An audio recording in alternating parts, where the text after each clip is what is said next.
Welcome to the Foul Play YouTube channel, Open Mic Edition. Greetings, everyone. Salutations. Glad everyone could join us today for Open Mic 113. Been a little while. Got things, had things going on in real life. But the move is complete. I'm sure everyone's glad to know that. I know I certainly am. I don't ever want to do it again. I can tell you that for a damn fact. I hate moving. Hate it. But it's done.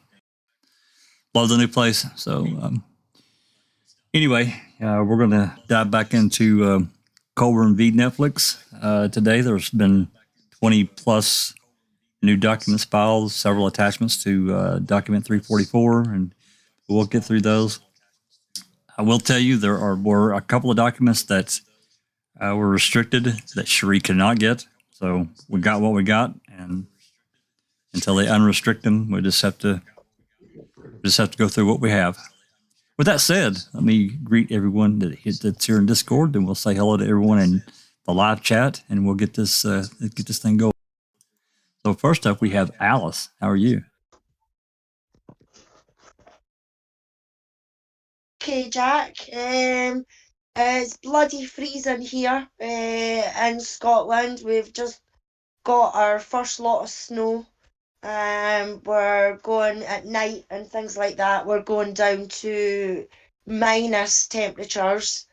So yeah, it's pretty cold. And Pennycook is like an ice rink. And we're supposed to be forecast for more snow as well. And trying to take a husky out when the place is like an ice rink, you can imagine I'm the one that's getting took for a walk, not the other way about. I was going to say the husky's probably loving the snow. So. Oh yeah, he's loving it. He would sit out in the garden all bloody day if he could, and it's like you're letting the heat out. Get in. Yeah, absolutely. Get your ass back in there, or you're done. Yeah, we had a Malamute years ago, and she loved the snow. So. Yeah, it's been quite cold here too, and hovering in just above freezing and down below freezing at night. So I feel you. I know Cherie. Hey Cherie, I know it's been chilly for you too. How are you doing?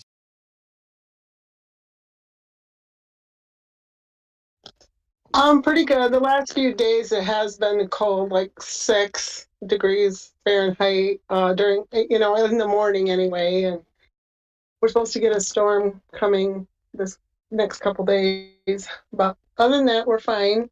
Welcome, everybody. Thanks, Cherie. And just Rhonda.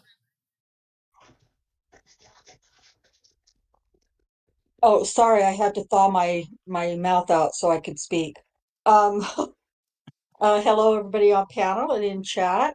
Yeah, weather-wise, right now we're at about I'm at about 26 degrees, and I've had to dig out my truck for the last 3 mornings from anywhere from 6 to 8 inches of snow every morning, and keep that shit over there or send it to Susan. All I got. No, I'm sorry, it's coming that way. Just so you know. So, and it snowed all day, but it was warm enough, oddly enough. It was warm enough to, keep it from sticking to the ground today. Because it likes to wait and do the sticking overnight when I have to scrape and dig, Sure. The next morning to go to work. Of course. So, but you know what? It's all good. I'm alive another day, and that's what's really important. So. There you go. All righty. Well, thank you, Rhonda. And, of course, Sapper Cop. How you doing, sir? It's nice to finally be on an open mic again. Yeah, sounds like we have a common theme here. We were buried in snow a few days ago. Then it sort of kind of went away, but left us with an ice rink like they have up there in Scotland.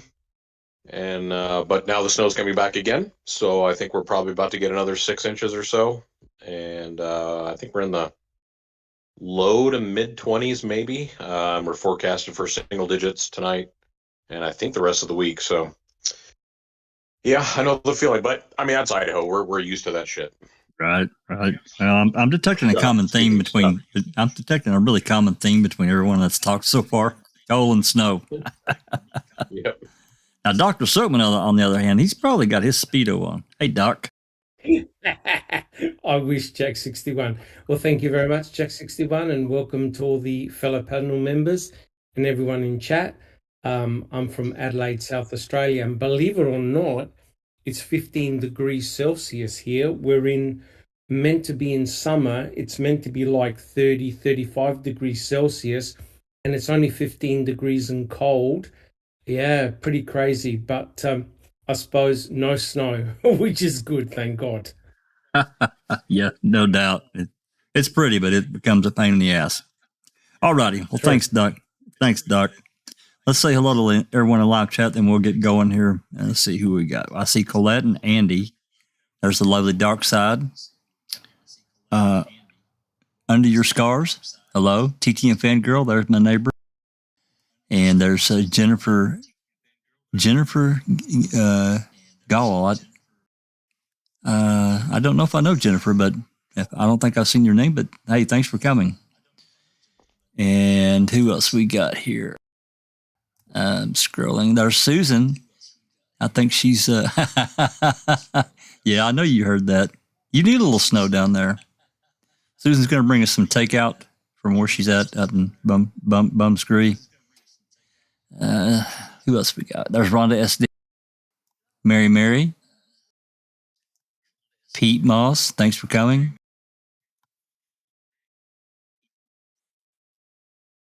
I'm scrolling, people. Yeah, Jennifer Gall's been in the chat before, Jack. Okay. You're just too busy. Yeah, you're just too busy flicking between screens and things like that to keep an eye on chat. But yeah, Jennifer's been a supporter for a while now. Awesome. Well, thanks for coming. There's Cher. West Virginia. Case 10. Yep, West Virginia and Case 10. Katie did it. Hey, Kay, thanks for coming.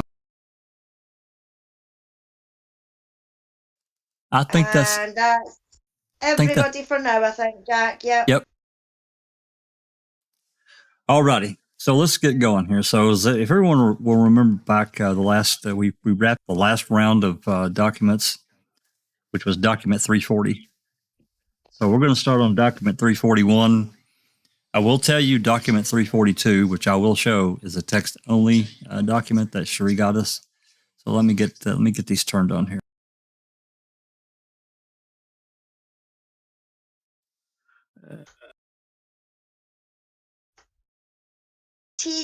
TJ Anderson has just joined us in chat as well. Welcome, TJ.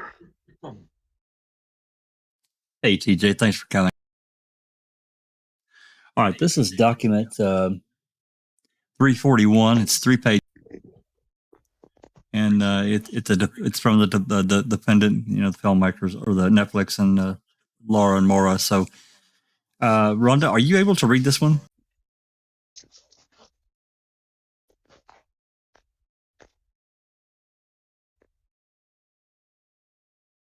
Rhonda, did we lose Rhonda? No, I'm chatting away over here to myself because I was muted. Sorry. Is this the? Yeah, dude. Is this the 17-page one? No, it's 341. Okay. It's 3 pages. Okay. Why? Oh, 341? Yeah, 341. Oh. Okay. Well, I didn't have that one open. I don't know why. Okay, yeah, I'm opening it. I can read it. Except for I have to close something else out before it'll come in. Let me get this really quick. Sorry. 341. That's what happened. I tried to open them all too many, and I'll just open one at a time here for now. Sorry, guys. You're fine. 341. I don't know who 341. I guess maybe I don't have 341. I'll just read it off of your screen, Jack. Okay. I was going to say it's in the Discord chat. I put it in there, but Go ahead. That's fine. Well, you can just read it off. I just guess there were so many to download this last time. I just must have missed the first one. I got you. Okay, I'll just read from your screen. Okay, defendants, Chrome Media LLC, formerly known as Synthesis Films LLC, Laura Riccardi and Maura Demos's unopposed civil law right, I think it's civil law right, 7H expedited non-dispositive motion for leave to exceed page limit for brief.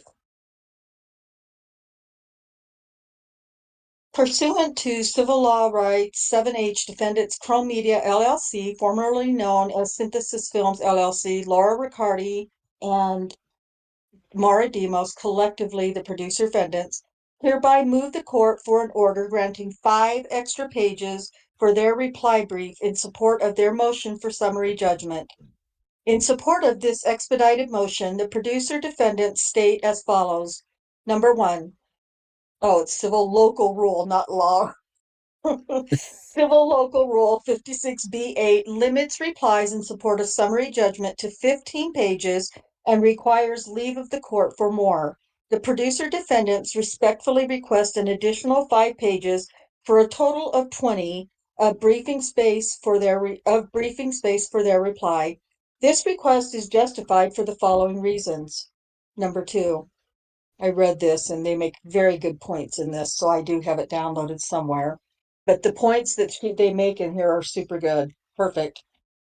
So number 2, plaintiff's operative second amended complaint is 28 pages long with 82 numbered paragraphs and an additional 28 pages of exhibits. It puts an issue making a murderer, a 10-hour, 10-episode series that documents events spanning decades. Plaintiff sues not only for defamation, but also for intentional infliction of emotional distress, IIED.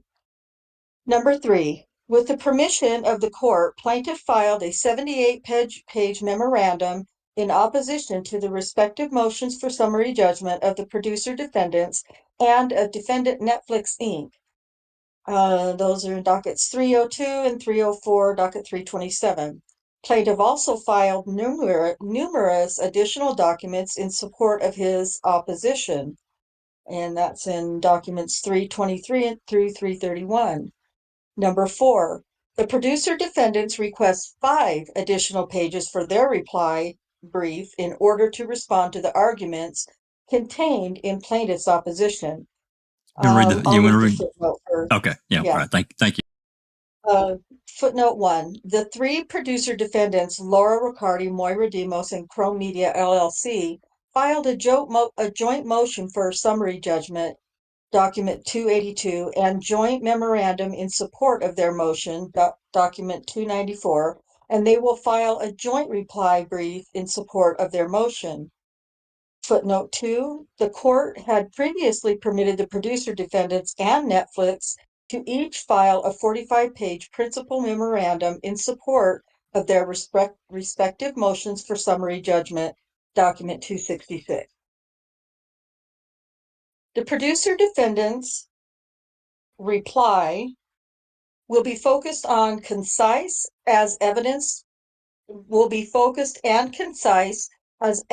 by their requesting only 5 more pages than the standard 15 pages, despite plaintiff's opposition brief being 78 pages. Number 5, plaintiff does not oppose this motion, nor does defendant Netflix. Wherefore, the producer defendants respectfully request that the court grant this expedited, non-dispositive motion for leave to exceed page limit for brief and allow the producer defendants to file a reply brief of not more than 20 pages, dated December 4th, 2022. Respectfully, Kevin Vick. I thought it was awesome. It is good because everybody's got to think back to that ad nauseum paper, that document that Colborn's lawyers filed. It went on, and it repeated same shit they've done in the last, 30, 40 documents we've had. I mean, literally since I'm going to say around document 320-ish or so. It's just been rinse and repeat for me. That's what I got. Yeah. Okay. Definitely. All right. Thank you, Rhonda, for doing that one. And next, I'm going to pull up. Is there any questions about before we move on? I mean, I think that's pretty well self-explanatory. Yeah, I just thought it was awesome that they pointed out everything that the plaintiff has done, and here we are only asking for 5 additional pages. Yep. I thought it was pretty. Smug and cool. Yep, I agree. All right. Well, this is document 342, and as I said, it's text only. And I'll read. It's pretty short. Full docket text for document 342, text only order signed by Judge Brett H. Ludwig on 12/6/2022 regarding 341. Unopposed motion for leave to file excess pages. The motion is granted. Defendants Chrome Media LLC, Laura Riccardi, and Maura Demos may file a reply brief up to 20 pages.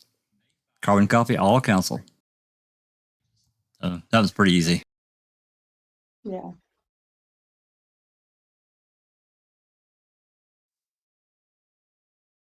Okay.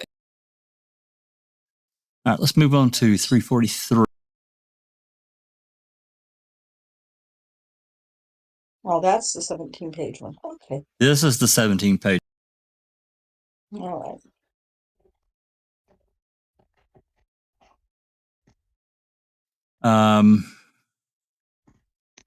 Do you have that one open, Rhonda, or no? Yeah, I have it open. If you want to start on this one, then we can. If you want to trade off, we can. It is 17 pages, so you don't have to do all the reading. We'll spread the wealth around. Okay. Defendant Netflix Inc.'s reply in support of its motion for summary judgment. Plaintiff Andrew Colborn's opposition to defendant's motion for summary judgment, opposition or op, document 331, shows that after years of litigation and months of discovery, he can point to no evidence that would allow him to meet his most fundamental burdens of proof.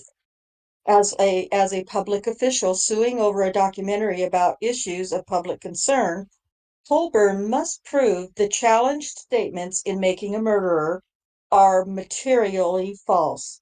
He must prove by clear and convincing evidence that Netflix published those statements with actual malice. To the extent that his claims arise from alleged implications, Colborn must prove, again by clear and convincing evidence, that Netflix intended for reasonable viewers to understand MAM to convey the alleged defamatory implications or knew that they would. Further, as the respondent to a motion for summary judgment, Colborn must present affirmative evidence that would allow a reasonable jury applying the proper evidentiary standards to find in his favor. Colborn's opposition does none of this. Instead, he indulges in extended mischaracterization of both the parties' communications during MAM's development and MAM's content itself, relying on an improper addendum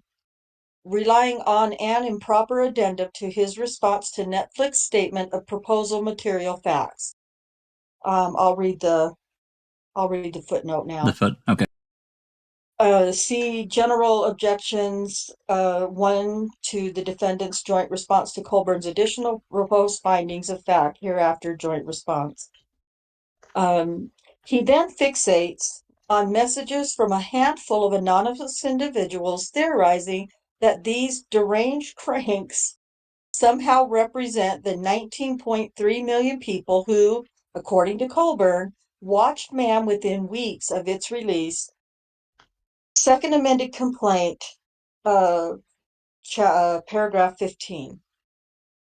And I'll read that footnote now. Footnote 2, not only are these messages unauthenticated, inadmissible hearsay, there is no way to determine who left the messages or whether those individuals even watched any of MAM. They are also irrelevant. As even Colborn acknowledges, they do not represent the opinions of reasonable viewers. Netflix statement of proposal material facts, paragraphs 126 through 128, documents 271. As other courts have done, see the joint response, paragraph 46 and 7, This court should give these comments the weight they deserve. None. You know, I got to tell you, I got to stop you right here. Everything they put in here so far has been exactly what we've been saying. They don't have Yep, anything. on point. And now Yep. it's rinse, repeat, change it around, rinse, repeat. Yep. But Ludwig has got to see this. At least I hope he does. Anyway, I Yeah, had to I'm sure he interject. will. Anyone else want to comment and blister this before we move on? I just think it's funny that I love their snark. It's not disrespectful, but it's on point. It's spot on. It really is. Yeah. Yep, I enjoy it. Okay, so back to the last sentence. He then proceeds to misstate both his burdens of proof and the applicable law. And when you think about it, it's not him physically, it's his attorneys. Absolutely. What does that say about the attorneys? Ugh. By the end of his opposition, this much is clear. Despite the exceptional and extensive email record Colborn relies upon, he has not a shred of evidence that Netflix published any statement about him with knowledge of falsity or serious doubts as to truth. Nor could it, given it did not have access to raw footage or any other source material. Thus, the court does not even need to watch Ma'am. Indeed, it could assume Ma'am is false, to conclude that no reasonable jury could find actual malice by clear and convincing evidence, and to determine that Colborn's claims against Netflix must be dismissed for this reason alone. If the court does decide to watch Ma'am and independently evaluate how the series as a whole documents Stephen Avery's claims that law enforcement framed him for the murder, it will find Colborn's evidence on material falsity equally deficient. Ma'am does not adopt Avery's claims as truth. It merely presents them as accusations alongside rebuttals by Avery's detractors. None of Ma'am's necessary edits to testimony changed the gist of what was actually said in open court.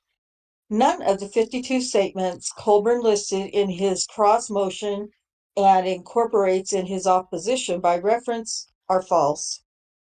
Despite a hyped up heading, opposition at 60, Colborn does not identify even one flat out accusation of framing. And his claims about graphics and music are meritless. In sum, Colbert's opposition provides no sufficient reason for this case to go to trial, and plenty of reason to grant Netflix summary judgment and end this litigation for good. Woohoo! Love it. Just that's so pertinent and so relevant to this whole case, that the whole thing is meritless, baseless, and it goes to show how Colborn was really, really unprepared and ill-advised. And it's shocking that Netflix is able to shoot holes in all of his legal arguments so succinctly. But Colborn's in big trouble, in my opinion. Yeah. Well, yeah, Doc. I mean, I think that the Lita Walker and Kevin Bick and all their team, they have completely dismantled everything in the second amended complaint, even turning over this camera A raw footage that's not broadcast worthy. They have nothing. They absolutely have nothing. Yeah, it's such a waste of it's just a waste of time. It's so unfortunate that we find it very interesting, annoying, irritating, funny at times. But at the same time, if we didn't have to go through this, there's other things we could be doing that would be far more important. Oh, well, absolutely. I 100% agree with that. But, the thing that I guess I found, and I've always found it a little interesting, as a kind of always in the background, is who ramped him up to such a degree that he would do this and continue to hold on to it for this long. We're 4 years from now, right? We can Yeah, name a well, couple of people. yeah, We we can name a can. couple of people, right? We can, Right, for sure. Jack 61. Absolutely. But Yeah. the thing that's going to destroy Colborn is the very sentence which they wrote. None of the edits to testimony changed the gist of what was actually said in open court. That's right. Boom. That's The right. judge is going to look at that and say, "Yep, 100% spot on." Colburn's got to understand that ma'am was not about Colborn. He still can't get that in his head. It's not about Colborn. That's Never right. has been.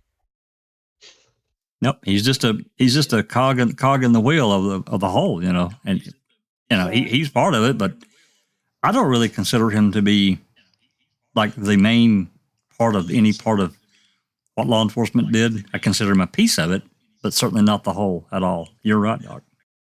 Yeah. Agreed. All I right. could think of other people I would name as wholes besides, you know, more significant besides Andy, oh yeah. you know, so and We why got. they're not filing a suit is interesting. Hey, there's Neverly, darling. Wow, looky there, Lady Neverly, Yeah. and Kelly McAlien. Kelly has And left a comment. Kalapaki. Yeah, that Gala. He's a rascal now. You got to watch him. He's a night shift man now. So. When he helped you move, you probably should be nice. Oh, he worked his ass off. He really did. All the boys did. Yeah. Everyone Yeah, that's pitched in. awesome. So yeah, they really did. Kelly McAlien left a comment here. Says probably not that my opinion matters much, but sure it does. Not as much as ours, but I came away from the doco thinking it was a concerted effort by all law enforcement, not just Andy. And Andy was towards the bottoms of my shit list. Well, I can't disagree with you at all, Kelly. Yeah. That kind of really sums it up for me. Yeah. Yep. That's it. We're done. There you go. Thanks, Kelly. Of course, your opinion matters. Everybody's opinion matters. So absolutely, yep. All right, Rhonda, you can continue whenever you're. Okay. 1. No reasonable jury could find actual malice by clear and convincing evidence. Actual malice means the defendant had a high degree of awareness of probable falsity or entertained serious doubts as to the challenged statement's truth. Netflix demonstrated in its opening memorandum that it must prevail on the issue of actual malice because neither its notes to the filmmakers nor any other evidence support a contrary finding. In response, Colborn must present facts, not mere allegations, inferences, or argument that would allow a reasonable jury to find a clear and convincing evidence that Netflix distributed MAM with actual malice. Despite this high burden, Colborn devotes only 5 pages of his 78-page brief to this dispositive issue and only 4 paragraphs to Netflix, even though its state of mind must be determined separately from that of the producer defendants. This lack of attention is glaring, yet not surprising. Colborn just does not have much to say. I love it. Netflix never, quote, had the tapes, end quote. First and foremost, Colborn points to no evidence that he could use to genuinely dispute the most important material facts underlying the actual malice question. No one at Netflix attended Avery's legal proceedings or ever viewed or possessed unedited footage or any other source material before it was assembled into episodes by the filmmakers. No one at Netflix compared one cut to another to identify or monitor the filmmakers' innumerable granular edits as they tried to condense events that spanned 2 decades and included a 5-week murder trial into a 10-hour series. Colborn can now explain how, given this uncontroverted evidence, anyone at Netflix had any relevant knowledge about what the filmmakers decided to include or omit, much less knowledge that their decisions somehow rendered statements in MAM that are, quote, of and concerning, end quote, him materially false. Instead of evidence, Colborn relies on speculation and scapegoating. He insists that because Netflix representatives visited the filmmaker's editing studio, jurors may infer that Netflix viewed raw footage and or other source materials at that visit. But a non-moving party on summary judgment is entitled to reasonable inferences from the undisputed facts, not to draw inferences that are supported by only speculation or conjecture. One visit to an editing studio does not support an inference that Netflix employees viewed any raw footage during that visit, much less raw footage that underlies any of the edits that concern Colborn.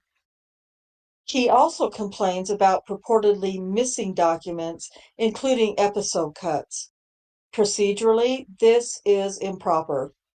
Colborn never brought a motion to compel on this subject, and discovery disputes may not be raised for the first time after discovery closes in opposition to summary judgment. Even if it were proper to complain now, Colborn does not do so with the specificity required by Rule 56. Instead, he concedes that the documents he purports to need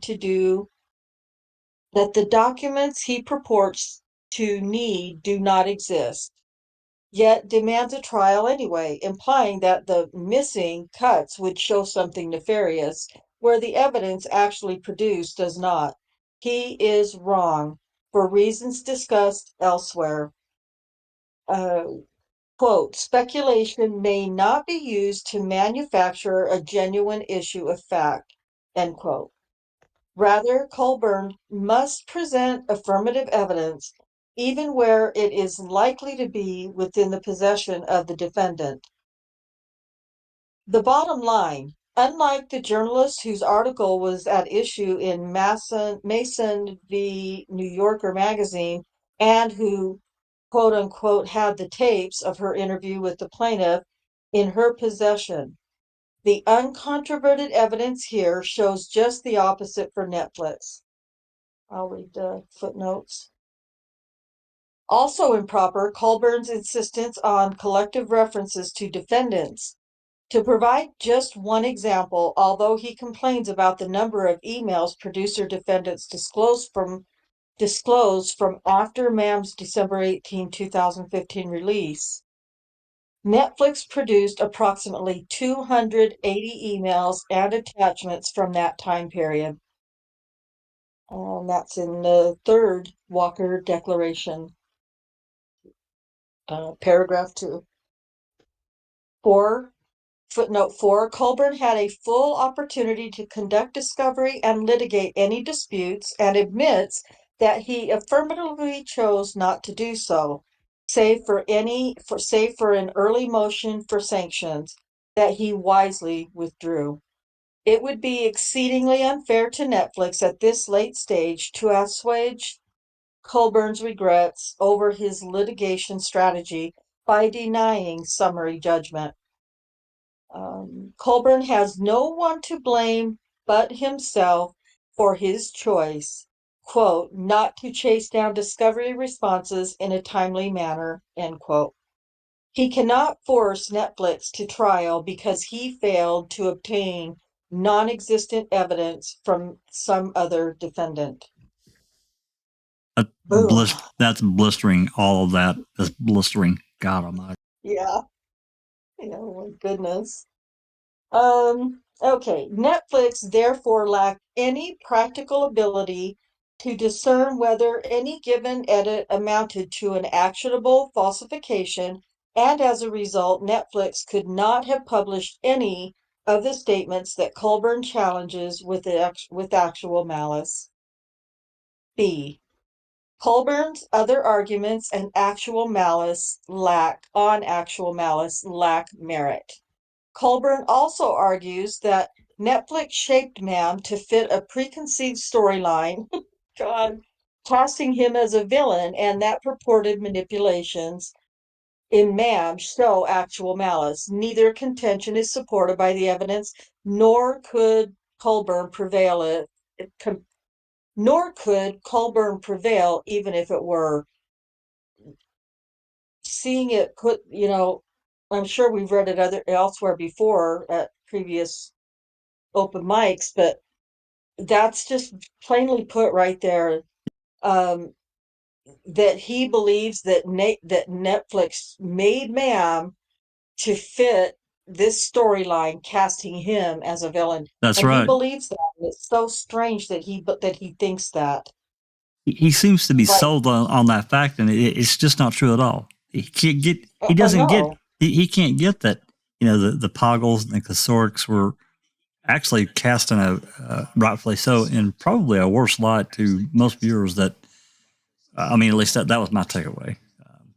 That's who I thought was. Yeah. Than he was. Sure. I think he was. It was a little shocking to see him in places that I really thought strange, like as a jury bailiff escorting Stephen and Brendan outside during trial. I thought he was a road patrol sergeant, so that was a little strange. But what the hell? What do I know? Well, can I jump in just to say? Hey, Christina. Hey, say hello. Hello, everyone. Sorry, I apologize. I'm late, but I couldn't. I had some things I had to do. What's always bugged me? Manage to Walk said we were stretched thin. I had to wear many different hats, but yet he claims to have been off on November 4th, the day after this woman was reported missing, right? So we're supposed to believe that a man who was everywhere in this case, escorting defendants to trial, collecting evidence because he wore that hat, he was not called in to help look for this missing woman. Just wanted to add that. Yeah. All things considered, I don't know. Maybe that's why we don't have any dispatch calls for November the 4th, because he's on the radio, he's on the horn so much. I don't know. That's speculation, guys. I don't know that. Yeah. Speculation, though it might be, it's it's a good point. It's a good possibility. Can I just make the comment, Jack 61? Please. Just quick.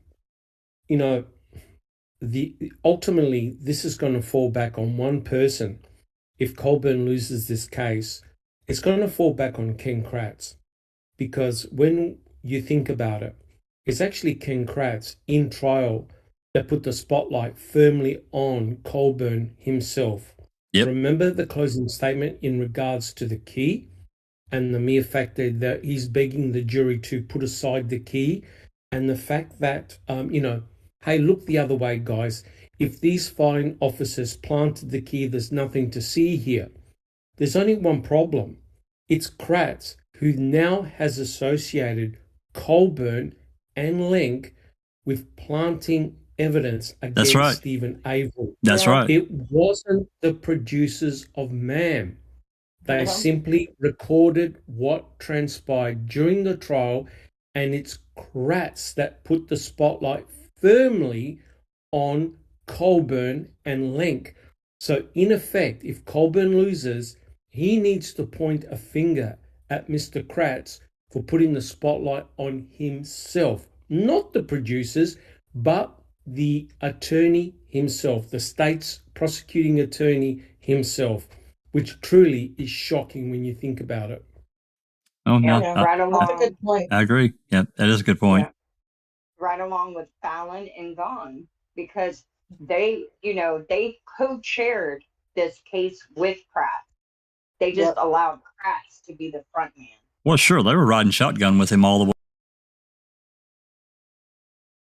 Yeah. Agreed. All right. All righty. Rhonda, you want to take a break, or you want to continue? Are you good? Continue. I'm good for now. Okay. I'll let you know when I'm done. Okay. All right. Continue on whenever you're ready. Okay. Netflix had no preconceived storyline, and having one would not amount to actual malice in any event.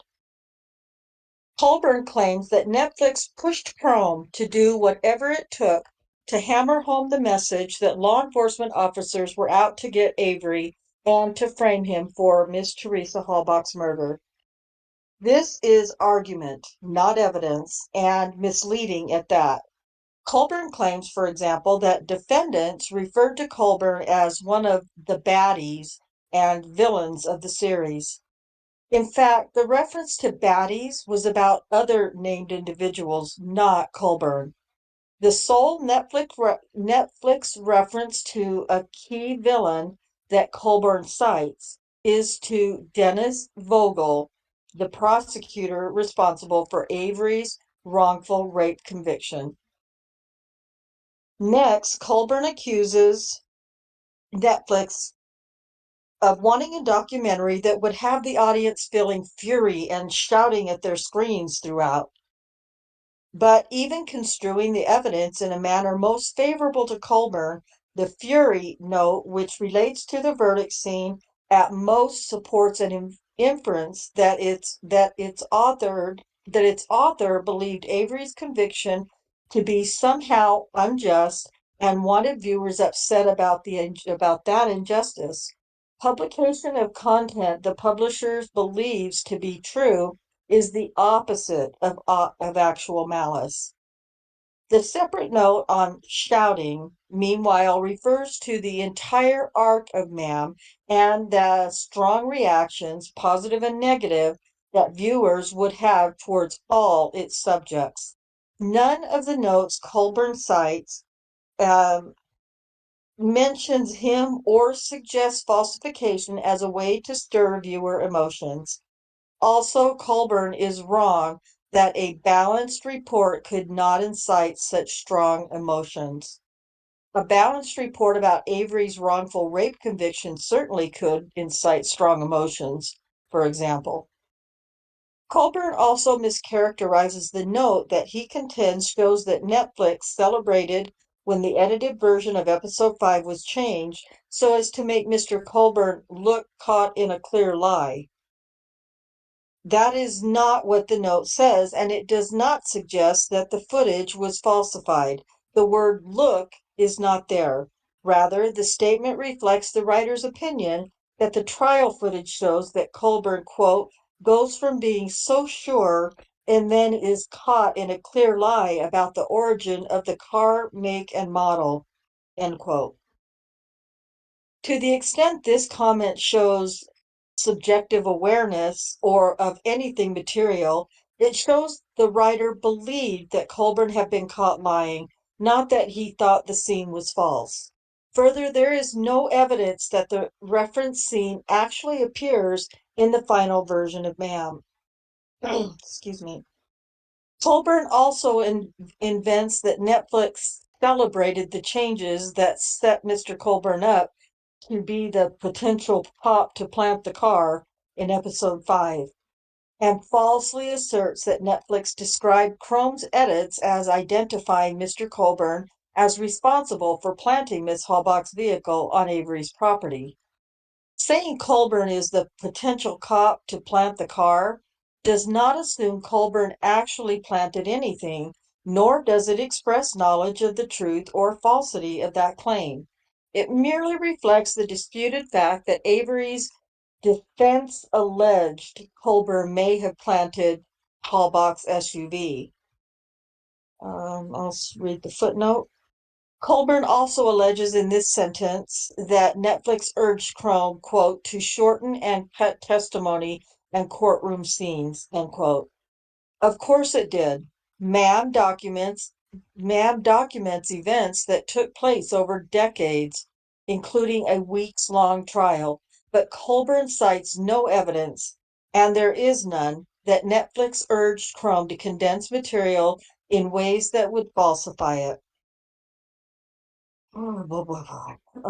Colburn stacks speculation on top of mischaracterization when he says that from these comments it can be inferred that Netflix was involved during the evolution of Mr. Colburn's testimony into a segment that portrayed him in a significantly worse light. That is not a reasonable inference. It rests on a false premise and is wholly unsupported by any evidence in the record, and thus cannot help Colborn meet his burden of proof. So from Scott V. Harris, quote, where the record taken as a whole could not lead a rational trier of fact to find for the non-moving party, there is no genuine issue for trial. There you go. That right there encompasses it again. I mean, he said it before. I think this is Vic that wrote this, but regardless, everything so far has been perfection to me. Absolute perfection. Go ahead. Yeah. Yep. Yeah, it's been the writing's been really good. Yep. It's Lita Walker style, but it could be Vic. I don't know who wrote it. We'll see. But yeah, it definitely sounds like Lita Walker to me. You know what it says to me?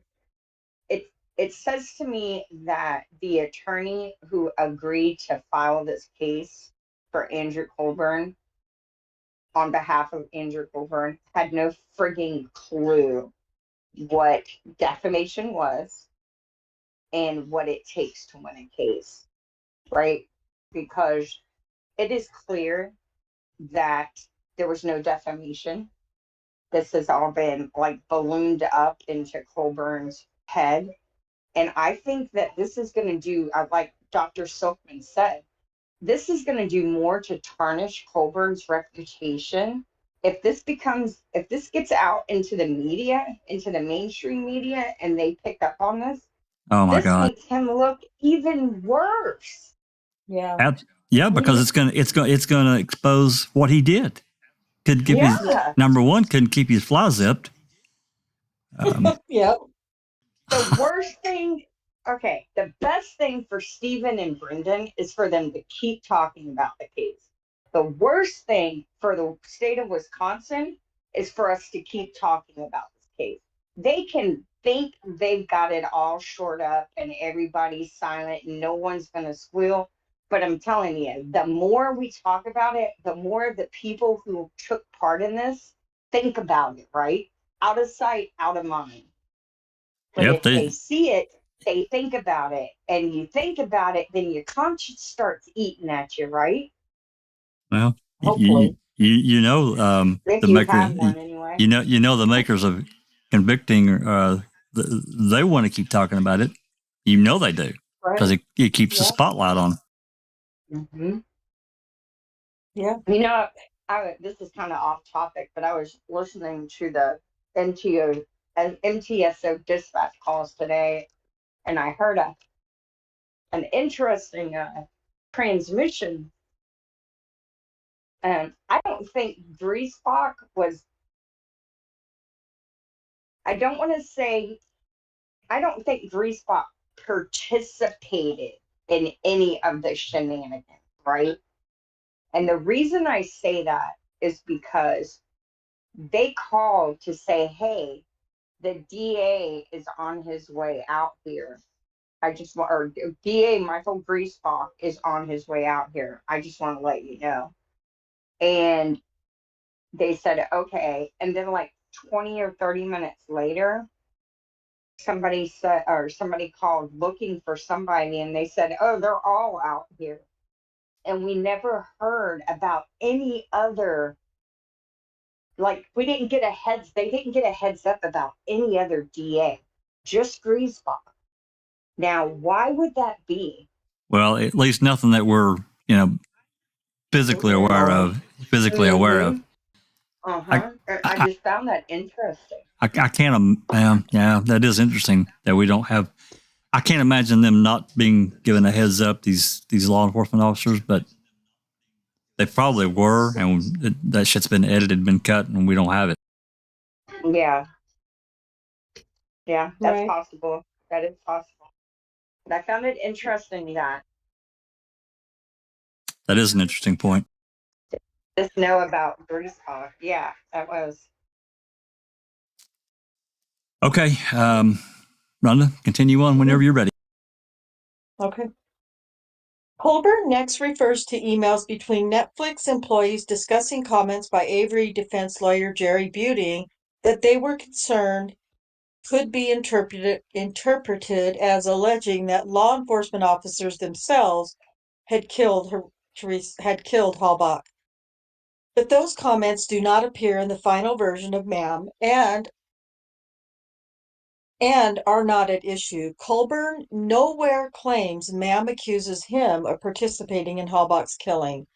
Any knowledge of the falsity of statements that are not even in MAM is irrelevant. Moreover, the fact that a statement about which Netflix employees expressed doubts did not appear in MAM undercuts any inference. Netflix knew or suspected MAM conveyed false assertions about Colborn. I'm going to stop you right there, Finally- just for 1 second, Okay. and I'm going to point out, and Doc has pointed this out several times, and he's right. It was Kratz that pointed out to the jury that said, if you believe in this planting, you're gonna have to believe that your cops killed her. He put that on. He put that onus on them, and Doc can comment if he wishes. Yeah, thank you, Jack 61, which is rather amazing because that's now twice that Kratz has put Colborn under the spotlight. One, for the key, and two, as a potential murderer of Teresa Halbach, which, mind you, the defense attorneys kept on saying, we never said that, or we never implied it. So again, you have to ask, why is Mr. Kratz pushing that agenda? And the answer is obvious, and that's to scare the jury. So in actual effect, guys, Kratz is now manipulating Colborn and using him to suggest, well, come on, if our fine officers planted a key, please forgive them. Also, if you believe that they planted forensic evidence against Stephen, well, then you must accept the fact that our fine officers, your fine officers, killed Teresa Halbach. That's right. Notice what he's doing. He's using Colborn to put him in the spotlight. And Lenk, of course, it wasn't the defense. It was the state doing that. And you must ask, why? Why was Kratz doing that? It was total manipulation, and if you just kind of skim through the trial testimony, and ma'am, you might not necessarily pick, because I didn't really pick that up, and I thought it was a really bad statement that he made to the jury in a manipulative way. But Doc is right in this. It was total manipulation on what he did. Total. Yeah. If it's rather remarkable, guys, when you think about it, and I think it was Sunshine Christina who made a really good point.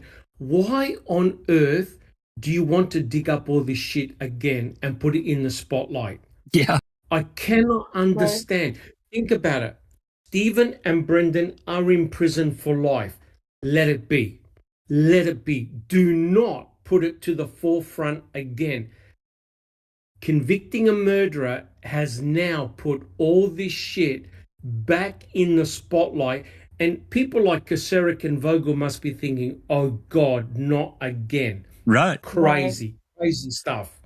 Exactly. It's like picking a scab that's kind of started to heal up a little bit, at least. You just went back and raked it. You just raked it off. But, Can I say something, Jack? Please, When you're absolutely. done? Oh, hey, Neverly, say hello to everyone. I'm sorry. I didn't see you. I apologize. Hello, everybody on the panel and in the chat. I couldn't resist. I'm still at work, but I couldn't resist the topic, and I wanted to make a couple of comments. One I already did in the chat when, Colborn just sounds like a weakling. His case is weak and he's just crying, wah, wah, it's all about me, when it's not. And what I said is that I could maybe see that if the whole MTSO or majority, like 50, 60, 70% of MTSO said, hey, you did us wrong, Netflix, Moira and Laura. We all feel like this, that you painted us as baddies. They would probably stand a stronger chance. They would have a stronger case if 50, 60, 100 people said the same thing. Absolutely. Versus one guy. That's you know right. what I mean? Class action. And exactly. Whether we believe that they, were wrongfully painted as baddies or not, it's besides the point. But they would have a stronger case. They would stand stronger. And then my second point is that isn't it ironic, just total irony and also infuriation, because there he is, Kratz, as Dr. Silkman said, oh my God, you have to believe that your officers planted and killed Teresa and whatever, blah, blah, paraphrasing, of course, where in fact the state is replying to Kathleen Zellner's latest motion that, hey, Bobby, are you kidding me? The law enforcement had, it was more plausible if you said the law enforcement did all of this. That's right. So I see that as a slap in the face, and unfortunately, it's not really panning out for Colborn at all. I think that he wanted a bite of a huge pie, and I think that he's gonna get a pie in the face. That's pretty well said. Yeah, and I don't disagree with you. Everything you said, they would have stood a better chance if they'd have, maybe hired a lawyer and did a class action. But I think the rest of these officers realize that it's a documentary. It is what it is. Move on. They're not going to really get anything out of it. But even if a bunch of them had banded together, I don't see how it could survive summary judgment. And I did want to comment too, if I can find his comment. Anthony Hill made a comment. The fact that this is going to trial makes me think Colborn may have corruption on his side, as Ludwig is letting this go too far. Well, here's the thing, and maybe you have a misunderstanding of civil litigation. Where they're at right now at this point, discovery is done. They've had hundreds and hundreds of motions, as we know, over 150,000 pages of documents. Netflix in September asked for summary judgment, which means they're saying Colborn's Second Amendment complaint, he has no merits to move forward with this case at all. They want Ludwig to end it because it's meritless. If it goes to trial, he has nothing to stand on. So we're not at that point of saying it's going to trial. And I'm just going to tell you again, I could be wrong. I could be shooting in the dark here, but I just don't think so. I just don't think Ludwig is going to deny summary judgment in any capacity. I think he's going to grant it and end this once and for all. That's what I think. I think so too, or maybe it's more like I hope. No, stop. So I'm wondering. I'm thinking. So this was all kind of like, Darkside posted that interesting Ken Kratz interview. Was it last week? Yeah. That I had never heard. I'd never heard it either. Yeah. Christina. And a lot of these arguments made by Andrew Colburn's attorneys model Ken Kratz's interview. If you listen to what Ken Kratz says on that interview, it's pretty cut and paste. Yeah, not verbatim, but it's really close. At about 30 minutes in, he starts talking about defamation and defaming people. That ma'am defamed people. I found that very interesting.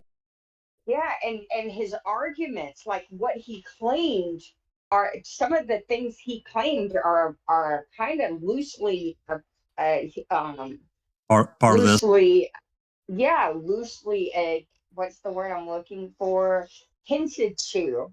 That's not it, but that's close. Hinted to in this motion, or in this in their motion. Inferred. Yeah, inferred. That's a good. And I'm just so Kratz isn't a part of it, right? Because he knows you can't defame a guy who defamed himself by imploding publicly, right? Right. And coming out as a sexual predator who sat on the victim crime rights board. There's no one in their right mind, or even in their wrong mind, is going to believe that a documentary defamed a guy who imploded so grandly as Kratz did. Yeah. Publicly. Yeah. That interview with, was his name Ryan Foley, was just classic. Oh my God, that was yeah. brilliant. It was so good. Very interesting point, Christina. Yes. And so I'm wondering, for him, so Kratz is probably connected to this documentary in some way, some fashion. I don't know what he has to be connected in some way, because I don't see him. We know this is a wrongful conviction, all right? And they know we know it's a wrongful conviction. We've argued with these people for years. So why do they really think the chance of a second making a murderer hit is worth the risk of continuing to try and profit off of Teresa Halbach's death and Stephen and Brendan's wrongful conviction? And did y'all also catch that Lita or Michael Vick referred to Teresa as Miss? That's the first time in any court proceeding, in any document, I've seen anyone actually refer to her with a title to her name. Like, I thought that was interesting too. At least, you know what I mean? I can understand the defense attorneys not bothering with it or whatever, but I found it interesting that it's actually Netflix's attorneys who actually have the respect to refer to her like that. And I'm going to mute and strangle my grandson. Not really, but. If I could just continue to what Christina said about Kratz and his action or lack of action of suing Netflix for defamation. Like Colborn did it naively and overzealously, I guess, at the same time. Because where are the other players in all of this? How come they are not suing? Colborn wasn't the only one that was on the stand. Where is Link? Where is everybody else suing Netflix? They're not. And to me, that speaks volumes too. How come they do not feel so strongly like Colborn does? That they were wrong. The only thing I can say is they know they got caught. Exactly. Yeah, that's my point. The exactly. only reason why they're not suing, because they know they screwed up. They know they framed him. They know they don't want to touch it anymore because it's really, really risky. Mm-hmm. And stupid Colborn cannot see that, and he gets, as I said, he wanted a bite of a big, big pie, and he lied through his teeth. The opening statement was, "I lost my marriage because of this," and we now know that it's a lie. Yeah. So where is everybody else? So who's throwing whom under the bus over here? Is MTSO throwing Colborn under the bus, or is Colborn throwing everybody else under the bus? I'm not sure. I think it's a two-way street. Someone obviously whispered in his ear to go ahead with this a civil suit. So someone, I think we know who. Speculation is Kratz. Pure speculation. Well, yeah. I mean, if you read, we've gone through Mr. Kratz's book, right? Yeah. And he's all in favor of Colborn, and even Link are going for a civil suit. Now, just one quick point regarding the class action. The class action is definitely a good idea, But there's two big problems with that. One, Netflix can say, hey, we gave everyone, and I mean everyone, the opportunity to come on the camera and give us their side of the story, right? And they refuse to. So hence, they've got no case to argue, because you can't be portrayed in a bad light if you don't come on invitation and give your side of the story and narrative. And the second point is this: could you imagine if there's a class action suit against Netflix and Netflix calls Kacerik and Vogel to the stand for new depositions? They would be turning white as a ghost, because what Avery failed to achieve, Netflix will be successful in getting him in front and getting both of them in front of a judge. Now, just think about that for a while. Amen. Devastating. Amen. I think that Colburn's dirty hands are not very dirty. I think what he did to frame Stephen isn't as bad as some have hypothesized, because it's very risky to file this case, period, right? Knowing that this is a wrongful conviction. And I think that Colborn may have found that car, but I think Colborn may actually have believed the lie that Stephen killed her. I don't think they let him in on everything that was going on. Probably not. No. And I could see why. You made a comment about Kratz being involved with convicting, and he was involved. He was heavily involved in the beginning. You probably don't know that, but he was. And I think it was to the point that he thought it was his documentary. He was going to control it and make the calls. And I think Sean, again, I'm speculating. This is just an opinion. I'm not saying this is true. This is just how I feel, just knowing what I know. I think that Sean Reck saw right away what a flim-flam, wishy-washy waffle machine that Kratz is, and he put the clamp on it, and that was the end of that. And let's not forget that email where Kratz said, let them roll, let them do what they do. If we're gonna have a deal, like on a back end deal, right? Whether a movie or a book or something. So it is to Kratz's advantage to have Colborn go through all of this minutia. That's right. A, to see what's it gonna be like, and B, to gather more and more information for his, whether a new book or a movie, whatever he's doing, or I don't know, is it convicting or whatnot? So yeah, Kratz is something. Neck deep. Unlike Colborn, neck deep in thinking. I think he's neck deep in it, Doc. Yes, me too. Well, I was going to say, if I could just say very quickly, I tell you what, considering what the state have dished up to Kathleen Zellner, right? Like, so what? So what if Bobby Dassey was pushing the RAV4 into the Avery salvage yard? So what if the RAV4 was seen at the turnabout? It doesn't mean that Stephen didn't kill her. So you know what? Colborn should have just, even if he did bloody plant the RAV, the state, you know what the state would have argued? Big deal. That still doesn't mean that Stephen didn't kill her. That's you know right. what I'm trying to say? That's right. It's gone to the point where it's completely absurd. And you know what? The state probably would have argued, hey, look, they would have said, deep in Andrew Colburn's heart, he knew that Stephen killed Teresa Horbach. So he just shifted the evidence on the property. Please forgive him. And I'll tell you what, he probably would have gotten away with it still. You know why? Because Stephen's blood was in the RAV4, not That's right. Colburn's. That's right. Just think about that for a moment, how absurd that is. Alrighty. Hey, before we continue on, thanks everybody for some really good debate and conversation there. I wanted to say hello to Lisa K.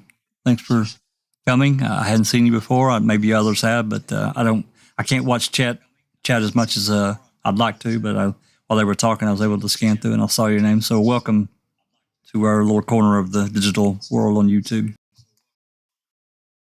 Anyway, all right. Rhonda? Also, Lisa, it's not very likely that you would get would be getting banned. I mean, it would take quite a bit of something pretty serious to get you banned. So I think you're safe. Yeah, we're pretty tolerant. I mean, just as long as people are civil in their discussion, we tend to let people say what they want to say. This is an adult. We don't gear anything really towards children. It's not that we don't love children, because all of us pretty much have kids or around them. So it's not that, but we're dealing with mature subjects, and this is an adult themed kind of thing. So unless you get really terrible, you're probably not going to get banned. So anyway, I just want to say welcome. Yeah. All right, Rhonda, you continue on whenever you're ready. Okay. Finally, Colborn contends that Netflix also looked for every opportunity to emphasize shock at Mr. Colborn's appearance in this series, even when he is shown performing such routine tasks as escorting Avery or Dassey to or from the courtroom, because he's not a fucking bailiff. Even if this were accurate, it is not, expressing shock at the undisputed fact that Colborn escorted Avery and his co-defendant. Wait, what? He's not a. He was treated as a co-defendant, and and the actual reality, he kind of was, but they cut the cord there right before trial, so they weren't tried together. Anyway. Yeah. Okay. Yeah. All right. That just took me by surprise. Expressing shock at the undisputed fact that Colborn escorted Avery and his co-defendant in court is an opinion, not an admission of doubt about truth. For all these reasons, Colborn has offered no evidence to support his hammer home claim. But even if the documents he cites and mischaracterizes supported his contention that Netflix had a preconceived storyline, having one is evidence of actual malice only if there is evidence the storyline was knowingly false. So citing Tavi Glob Witness Public something Inc. It says concocting a preconceived storyline by itself is not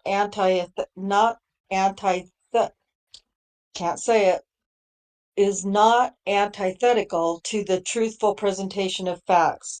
Internal marks and citations omitted, no such evidence exists. Number 2. The content of MAM itself is not evidence of actual malice. Colborn's second argument regarding actual malice has even less support. He first cites a number of cases, nearly all of them outside of Wisconsin and the Seventh Circuit, that he claims stand for the proposition that techniques such as quote unquote overly aggressive editing are evidence of actual malice. All of those cases involved facts far afield from here, and Colborn neglects to mention that one was reversed by a higher court that explicitly found that omissions do not demonstrate a disregard for truth. It's just so crazy that he even claims that by omitting something you're lying. That just doesn't. Right. It was a 10-part series docu-series. You can't put everything in. Yeah, he's saying lies by omission, but it's a documentary. We're not talking about a court case or something legal in itself. It's presenting a documentary. It's so stupid. Anyway, go ahead. Right. Yeah. Sorry, I shouldn't comment when I'm reading. It's distracting. Further, even if overly aggressive editing was probative of actual malice, it would be probative only as to MAM's editor, not Netflix. Netflix did not edit the series and did not have material knowledge of the edits made, aggressive or otherwise. Also in this section, Colborn claims that MAM's use of graphics, commentary, sound effects, and visual imagery, quote, insinuated, implied, and used innuendo to convey that he did in fact plant the evidence as the Avery defense alleged, end quote. and presented his testimony in a way that made it, quote unquote, seem less credible. Colborn says this is evidence of actual malice. It is not. All apart from Colborn's gross mischaracterization of Ma'am's content and the fact he does not allege any of these aspects are false. Whether Ma'am was false and whether Netflix knew it was false are different questions. Quote, falsity alone does not prove that statements were made with actual malice, end quote. And that's from Bose Corp v. Consumers Union. Colborn does not point to a shred of evidence to support his insinuations that Netflix could be found responsible for purposeful avoidance of truth, fabrication and changes of meaning through alteration of quoted materials, and a pattern of biased and inaccurate reporting, similarly to the defendants in the case he cites. That is because there is none. To the contrary, such claims are contradicted by the fact that Ma'am included significant amounts of material favorable to law enforcement and Colborn. Although a plaintiff may prove actual malice using circumstantial evidence, Colborn ignores the Seventh Circuit's caution that, quote, courts must be careful not to place too much reliance on such factors, end quote. Here, Colborn's circumstantial evidence is not evidence at all. It consists entirely of his counsel's mischaracterization of the content of Ma'am. Ouch. That's significant. That's the hammer right there. Yeah. They're actually pointing the blame to his counsel. That's right. That's huge. That's huge. Stake in the heart, right, Doc? Yep, because remember the argument all along by Colborn is, hey, I didn't watch, Ma'am. I didn't have to. My attorneys did. That's right. He said that a number of times in his depositions. He said it. Yep. I'm sorry, can Rhonda just read the last sentence? I don't know. I was in the zone and I couldn't hear, and then all I could hear the next is Dr. Silkman saying this is the camera, and I'm like, oh, I missed it. Read that from where it says although, and read that section. Yeah. Okay. Although a plaintiff may prove actual malice using circumstantial evidence, Colborn ignores the Seventh Circuit's caution that, quote, courts must be careful not to place too much reliance on such factors, end quote. Here, Colborn's quote unquote circumstantial evidence is not evidence at all. It consists entirely of his counsel's mischaracterization of the content of Ma'am. That nailed it. Oh, yes. Thank you. No, you bet. C. Colborn ignores his burden regarding allegedly defamatory implications. Finally, despite not pleading a libel by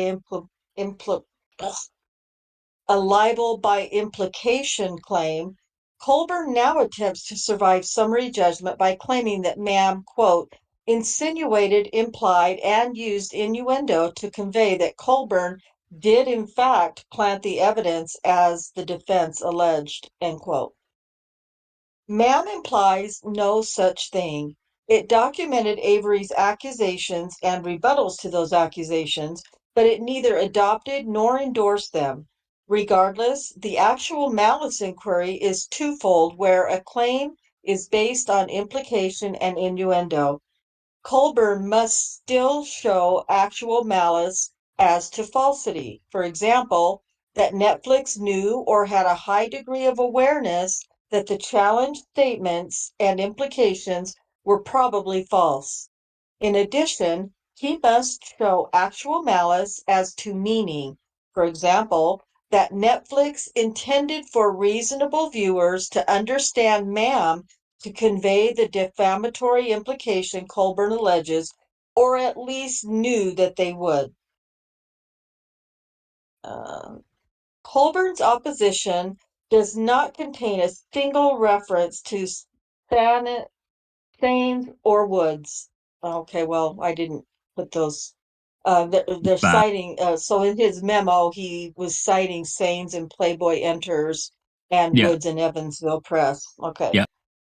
And he did not, his opposition does not contain a single reference to Sains or Woods. He simply ignores these seminal binding cases and, as a result, has forfeited any rebuttal to Netflix's argument that the uncontroverted declarations that Netflix had no such knowledge or intent.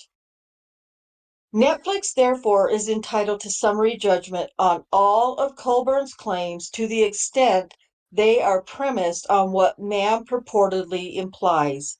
In sum, Colborn has failed to identify any evidence sufficient to create a genuine dispute of any material fact that would allow a reasonable jury to clearly and convincingly find actual malice or knowledge or intent regarding allegedly defamatory implications. Accordingly, this court should grant summary judgment in Netflix's favor on these dispositive issues.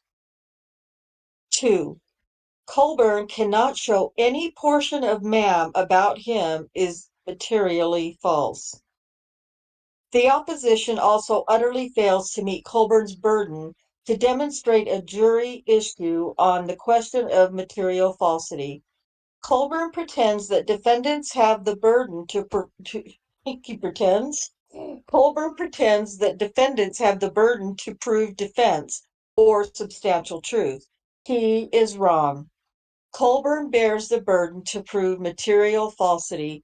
A determination that the statements at issue are substantially true is simply another way of saying that Colborn cannot meet his burden. So in Finn Fiduciaries LLC v. Gannett Company, they says the plaintiffs could not meet their burden on falsity because, quote, the record shows that this allegedly defamatory implication was substantially true, end quote.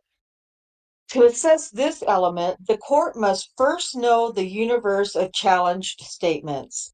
This has been a moving target. Even now, Colborn purports to put in issue statements he did not even plead as actionable in the second amended complaint. Those statements must be disregarded. In Shanahan v. City of Chicago, what's left are statements that fall generally into three buckets.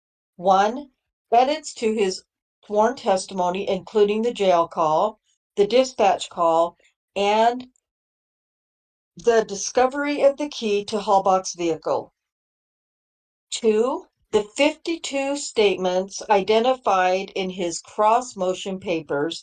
And 3, a hodgepodge of various visual and musical elements included in Mann and facts about Avery, not Colborn, omitted from Mann. For example, I, B, D, E, and G.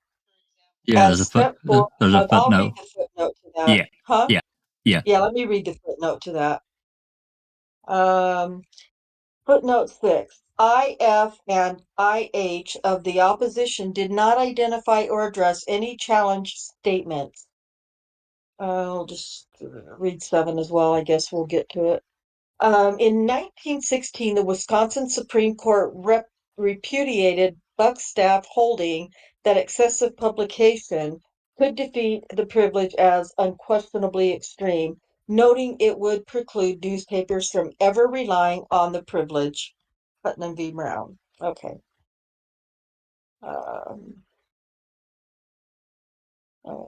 Where did I leave 6? It's right above. Yeah, you did. It's right above. You go back to the top of the page, right above A, where it says as set forth below. Oh, there it is. Okay.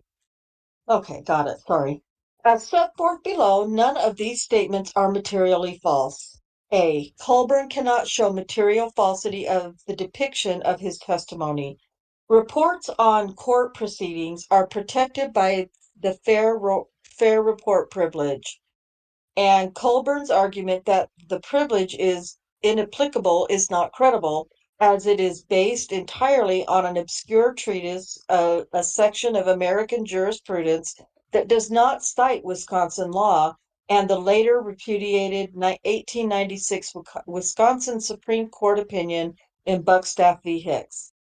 Colborn ignores the Seventh Circuit's recent discussion of the Wisconsin privilege, in which it held that the privilege shielded a news report that, like Ma'am, presented allegations made in court proceedings as allegations and provided the plaintiff's own views throughout. The privilege is lost only if the reporting is not substantially accurate. Netflix has already explained that the challenged edits are not actionably false because they do not materially change the gist of any testimony. And Colborn appears to agree that Mason, the Supreme Court's seminal opinion and altered quotations, controls.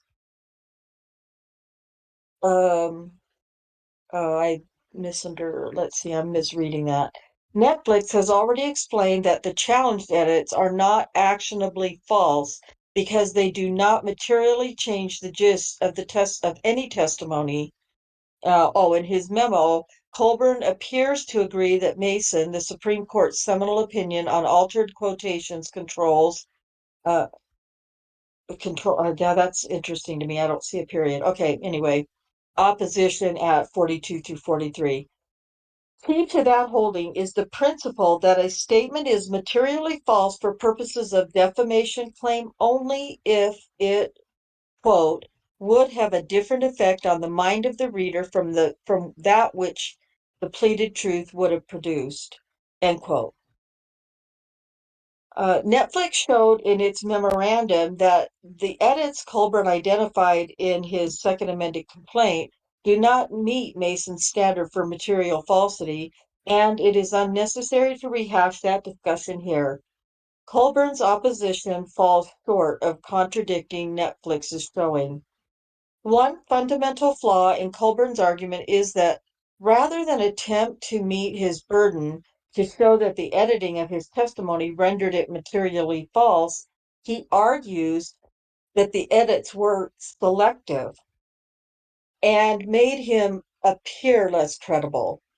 Colborn does not explain how this equates to material falsity, nor could he. Fairness and falsity are different things, and credibility is a subjective evaluation, not an objectively verifiable fact. Let me read the You want to read the footnote. footnote? Yeah.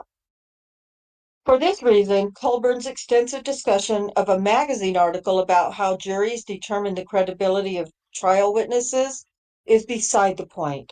Documentaries are not trials. Requiring filmmakers to convey every nuance that bears on credibility would eviscerate the First Amendment's protection for speech that matters. Related, Colburn's gripe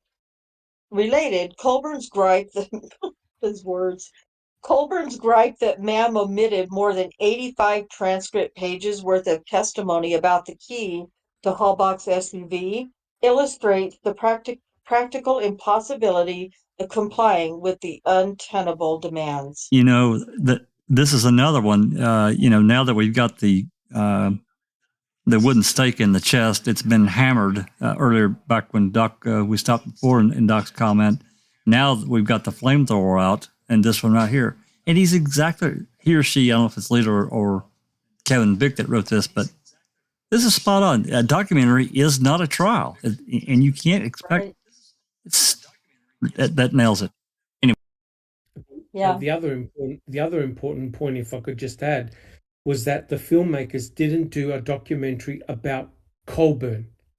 Right. And this is his ultimate weakness. It's not about Andrew Colborn. So Colborn and whoever is pushing him is trying to make it about himself. It's not. And when you think about it, of the 20 hours of that documentary, Colborn appears for how many minutes? What minor percentage? Exactly. It's not about Colborn, for God's sake. Yeah. That's right. Yeah, it's just so interesting how he breaking it down this way, it's clear that he feels like this is all about him. Like there was this trial that took place in Wisconsin, and this cop just planted all this evidence and lied about all this. And then, by the way, it was about this guy named Stephen Avery. That's what he makes the whole Man series sound like. Yeah, like Avery and Avery and Brendan are secondary and Kratz and some of these yeah. way down T1, Yeah, Go ahead, T1's Alice. got a T1's got a comment in chat. He says it's not a truth issue. It's an integrity and character issue. One should really question sharing a truth that will bring justice, but only strengthen one's point they want to make. That is sad. Yep. Yeah. Spot on. Yeah. Well, they I was do say gonna say, hurts. You know what I mean? And by God, the truth is going to hurt. Wisconsin, when the boys finally get released, because the longer they keep this going, now in a way, we want them to keep it going until the boys are released. We want it in the public. We want to keep talking about it and everything like that. But what they're not realising is the longer that they keep this going on, instead of just putting their hands up and saying, holy shit, we got it wrong,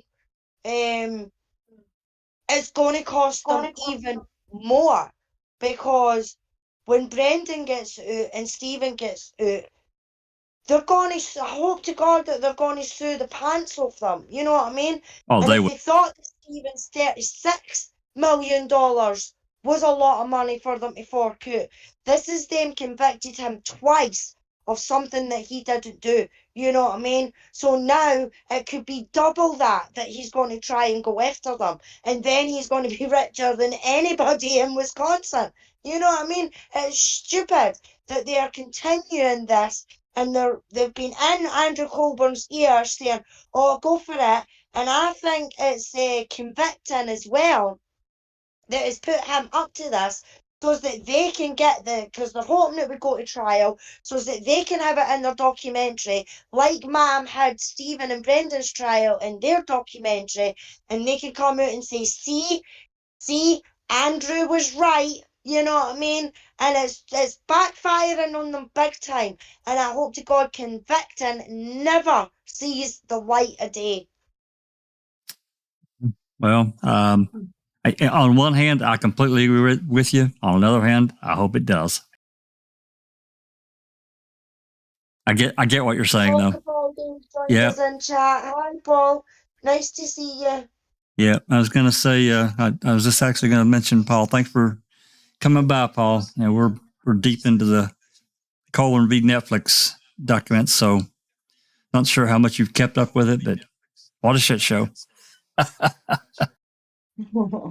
Jack 61, if I could just say, I mean, if the filmmakers made a documentary and called it Colborn, the planter of forensic evidence against Stephen Avery, well, he'd have a case. I think Colborn might have a case, correct? Yeah. Right. But the mere fact that Andrew Colborn had a minuscule part in the whole 20-part series, and the only real mention of Colborn pointing to the planting of forensic evidence was by his own prosecuting state attorney, Ken Kratz. I think that really summarizes the severity of what Netflix has to worry about. Absolutely zero, in my opinion. I agree. Right. I agree. Yeah, Alrighty, Rhonda, continue on. You know where you're at. You got the spot. Okay. Yep. Okay. Similarly, Colburn's unsupported insinuation that documentaries are required to provide disclaimers that the footage they present has been edited, for example, at 44, is incorrect. Viewers of a documentary understand that, out of necessity, its footage has been edited. Certainly, viewers of MAM understood this, even without an explicit disclaimer. Among other reasons, episode 5 includes a local news clip stating the trial was expected to last 6 weeks, and episode 8 explains that closing arguments took 2 days. Okay. B. Colborn cannot show material falsity of the 52 statements that purportedly support his implied libel claim. Colborn's discussion of purported, quote, flat out accusations of framing, end quote, is remarkable in that it does not bother to identify even one, instead referencing Colborn's own cross motion for summary judgment. But Netflix has already explained why the 52 statements enumerated there are not actionable. Likewise, Netflix has explained why Colborn is wrong in his belief that the 52 statements somehow imply that he, quote, participated in a conspiracy to plant evidence, end quote, and, quote, lied about it in his testimony, end quote. A few additional points. First, Colburn's reliance on the republication doctrine is misguided, and not just because he fails to identify a single statement that constitutes a quote unquote flat out accusation of framing. Only one of the cases he cites on this doctrine involve mass media publications, the obsolete and 121-year-old Sands v. Joris, we'll call it Joris, and most involve the repetition of mere rumors. This case, meanwhile, involves a documentary about an important trial and the surrounding public controversy, which were both the subject of contemporaneous news reports. Colborn ignores both that MAM, in documenting the public controversy, included many statements supporting him and contradicting any claims of framing, and that the Seventh Circuit has made clear that media reports depicting allegations as allegations and including the plaintiff's side are not actionable as false. Colborn does not mention financial fiduciaries at all, and he attempts to distinguish global relief primarily by arguing it was about a government investigation. That was Financial Fiduciaries v. Globe, or whatever the name of that one was, Global. Government investigation. So is this case. A murder trial is nothing if not the culmination of a very high stakes government investigation. Second, even if the court were to accept Colburn's allegations about what MAM implies at face value, Colborn must show a jury issue exists on the question of material falsity. Yet, Colborn does not point to any evidence in the record that would show any of the allegedly defamatory statements and implications in MAM are false. For example, although Colborn says the primary thesis of MAM is that he, quote, was a central figure in a law enforcement conspiracy to plant evidence, end quote, he does not deny planting evidence in his declaration. Instead, he refers to his trial testimony while both complaining that MAM did not include enough of it and did not include enough of it at 53, and insisting erroneously that at trial, quote, Avery's attorneys conspicuously avoided statements that made positive accusations of planting evidence, end quote. This failure precludes Colborn from meeting his burden on falsity and dooms his claims to dismissal. Dun, dun, dun. Third, Colborn strays far from the facts and the law when he falsely asserts that statements cannot be substantially true as a matter of law when they, quote, impute fraudulent or criminal intent to a person who has not been convicted or even charged with a crime, end quote, citing a Texas opinion that does not say that. Oh my gosh. Colborn then makes an even more absurd contention. that statements describing a convicted criminal cannot be substantially true where they convey, quote, that the convict actually committed the acts for which he was convicted. And then he cited Rivera v. Lake City. And so Rivera is limited to its extreme facts. I'm going to read the footnote. Footnote 9. The defendants had tortured the plaintiff into falsely confessing to raping and murdering a child and obtained a wrongful conviction. The court denied motions to dismiss, holding that the defendants could not rely on substantial truth at the threshold stage, especially if they knew the plaintiff was innocent. And I don't know. Not going to lie, I don't think I quite understood what that meant. If somebody wants to explain to my brain. That would take probably Cherie to untangle that one. I don't really understand it either. Okay. If Colborn's distortion of the law were true, he could be liable for defaming Avery by saying Avery killed Teresa Halbach. The law does not countenance such a ridiculous result. C. Colborn cannot show any other statement is materially false.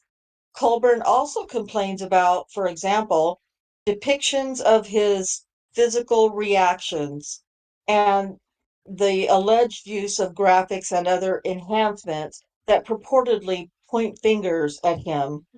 God.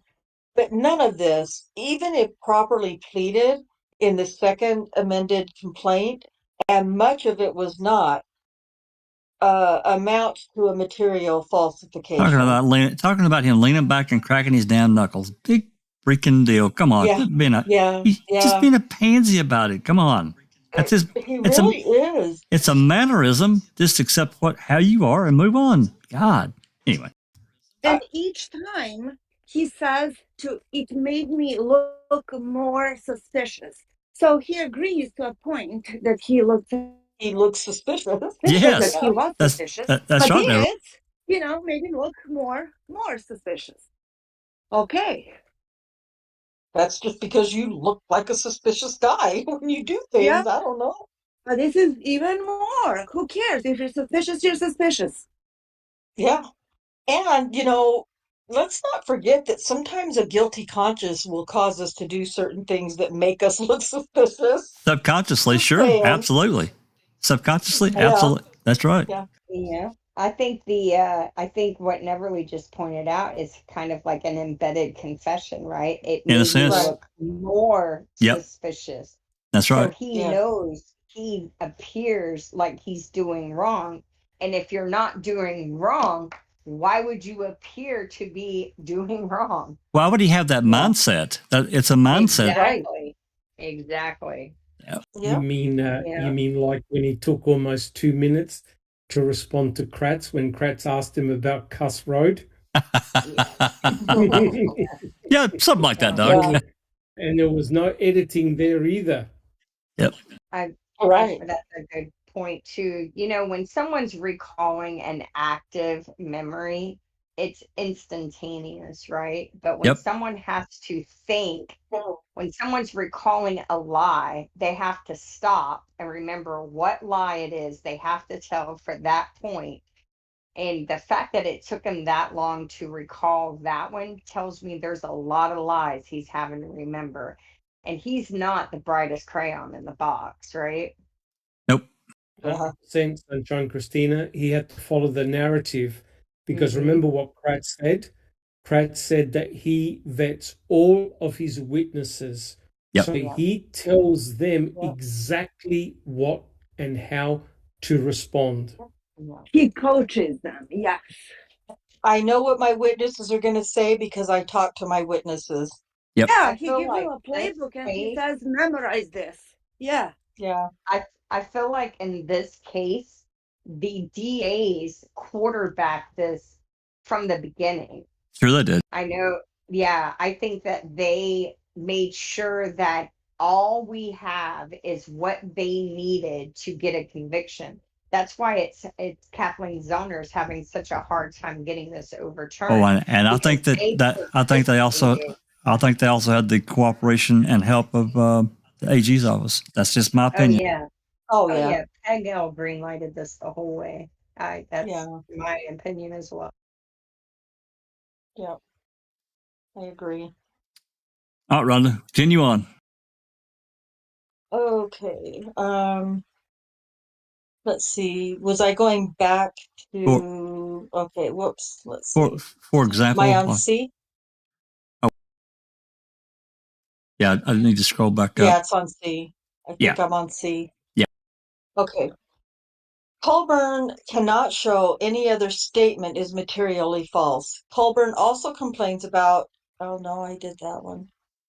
Yeah, I think it's for example. For example, yep, you're right. You're right. For example, it would not make any difference to the mind of a reasonable viewer whether Colborn is showing making eye contact rather than looking down, or getting up from the witness stand rather than cracking his knuckles, or whether footage from square format videotape is shown in full screen. Sorry. I completely agree with that. It's absolutely ridiculous what they're arguing, trying to make this showing him as being defamed because he cracked his damn knuckles. It's stupid. Yeah, Anyway, it is. Yeah, But yet it's a big deal to Colborn. Like it's like that's one of his major points. He took it personally. Oh. There's a P word that I won't use, but that's what he is. Well, it's what he looks like in this. Yeah. Okay. As for graphics, Colborn complains they quote unquote expressly identify him as quote unquote one of the alleged conspirators. In fact, he was one of the alleged conspirators. The presiding judge allowed to be named. Netflix addresses these claims in its opposition to Colborn's motion for partial summary judgment.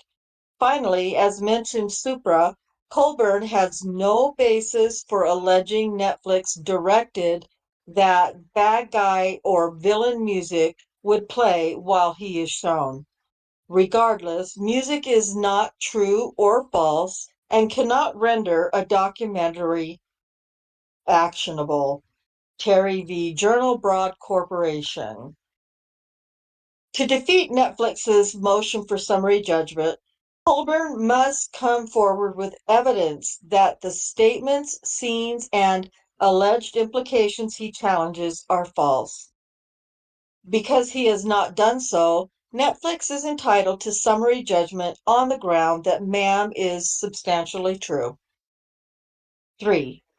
Colborn has not shown any factual dispute that saves his IIED claim. As Netflix demonstrated, Colborn's IIED claim fails with his defamation claim, and Colborn cannot prove any of the tort's elements. Colborn's opposition does not change that.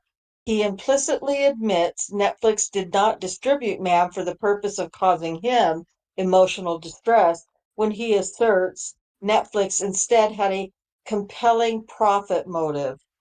He likewise fails to cite evidence that would meet his burden to show his emotional distress was extreme and disabling, or that MAM was a substantial cause of his alleged stress rather than the other stressors in his life or deranged third-party statements about a documentary he never actually watched.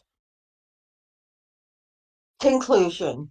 For all of the foregoing reasons, and for all of the reasons set forth in its memorandum in support of its motion for summary judgment, Netflix respectfully requests that this court grant Netflix summary judgment and enter an order dismissing all claims against it with prejudice. Dated December 9th, with prejudice. Yep. With prejudice. Yeah, December 9th, 2022. So yep, and it was Lita. Lita Walker. It was Lita. It sounded like Lita. Yeah, but it has some elements in there that kind of sounded like Vic as well. I wasn't entirely sure, but spot on. She nailed it. Eloquently put, easy to follow, not too snarky, confident. Yeah. Yeah, but Factual. Yeah, she got some really good digs in there though, Neverly. Some really Yeah. good ones. She it did. does, but It it was wasn't just, like anything humiliating. You know what I mean? just enough snark. Just enough snark, which that's like intelligence, right there. Yeah. Yeah. Yeah. Yeah. Works good for me. All right. I liked it. If there's no questions about that, I think we actually pretty well beat that one up pretty good as we went along. So I doubt that there's any comments, but if there are, you guys go to it. I'm going to close out a couple of these that we've already done. We'll be starting on 344 here just in a second. I do have a question, and it's pretty basic. It's regarding Colborn still claiming that he has not seen the 20 episodes in their entirety, but that his lawyers have. Which lawyers is he referring to? Because he did have some that are not present on the case anymore, like Griesbach. So what's he saying? Who watched it? Who are the lawyers? Yeah, there's Griesbach and what's that other guy's name? Burnett. Burnett was on his case on his side as well. And April Barker. Well, April's still on. Yeah, April Barker, absolutely. Mm-hmm. And then you got the guy who was also on. I think he represented Tom Kasurik. What was that jerk's name? John Mayer. Yep, Mayer. Yep. Yeah, John Mayer. He was on there for a while. So to be a little bit snarky myself, how did the whole thing start? There goes ma'am 1, there goes ma'am 2. Colburn's non-reactive because he didn't watch it. He watched 40 minutes. Is that what he said? Well, he watched it. He watched approximately a half an hour of the document of all of it until this year before the depositions, and now he's up to roughly an hour, 15 minutes, an hour and a half total. Okay. So these lawyers called him up and say, "Hey, they're defaming you." How did the whole thing start? Well, yeah. Well, I think that's that is the big question. Exactly. Yeah. I don't guess in the grand scheme of things it really matters, but it is a curious question Curious question, exactly, because he's claiming that he hasn't watched it, or that he watched it an hour and a half altogether, or 2. Let's give him 2. So that's 10%.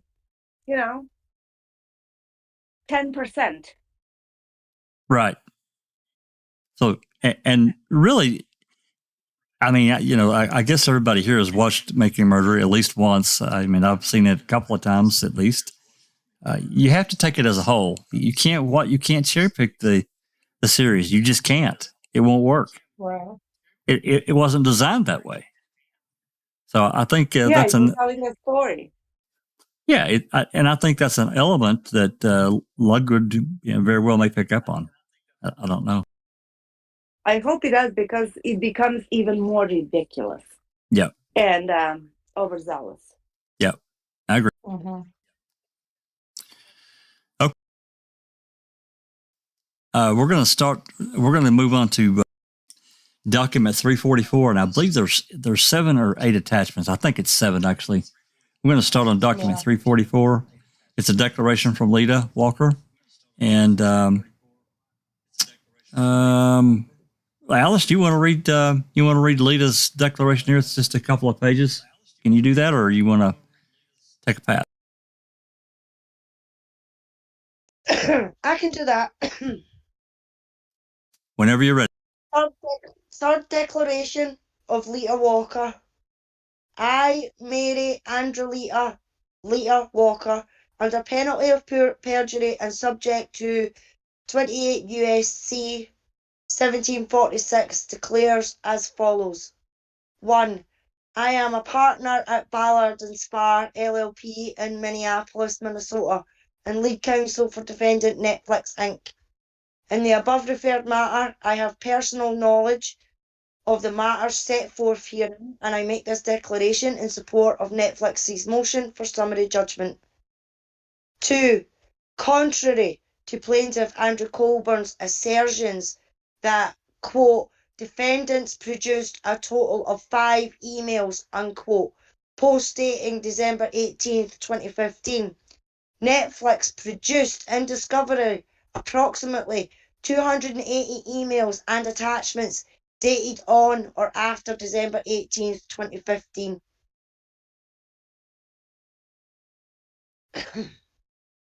3. Attached hereto as Exhibit 1 is a true and correct copy of an email thread between Laura Ricari, Moira Demos, and executives from Netflix, produced by the producer defendants in this matter at Bates number Chrome 6. Number 4. Attached hereto as Exhibit 2 is a true and correct copy of excerpts of the transcript of the deposition of Adam Del Deo in this matter. Number 5. Attached hereto as Exhibit number 3 is a true and correct copy of excerpts of the transcript of the deposition of Lisa Nishimura in this matter. 6. Attached hereto as Exhibit 4 is a true and correct copy of excerpts of the transcripts of the deposition of Andrew Colborn in this matter. 7. Attached hereto as Exhibit 5 is a true and correct copy of plaintiff's responses to defendants Chrome Media LLC's first set of interrogatories and dated January 28th, 2022. Number 8. Attached hereto as Exhibit 6 is a true and correct copy of excerpts from the published book Indefensible by Michael Griesbach. Number 9. Hereto is Exhibit 7, a true and correct copy of portions of the transcript of testimony on February 19th, 2007, Day 6 of the trial in State versus Avery. Number 5, CF 381 in the Circuit Court of Manitowoc County, produced by the producer defendants in this matter at Bates number Chrome 9267. I declare under penalty of perjury that the foregoing is true and correct, dated December 9th, 2022, signed by Lita Walker.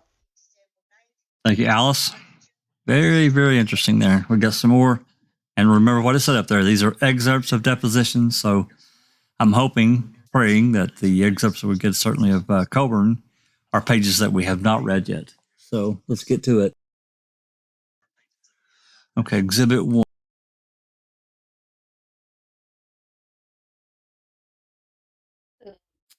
And this looks like it's a 6-page email chain. And I'm going to have to check. I've not looked at these personally. So let's check the order and see if we have to go from bottom to top or top to blow that up a little bit. So this is April 16th, 2013 at 10 p.m. at night.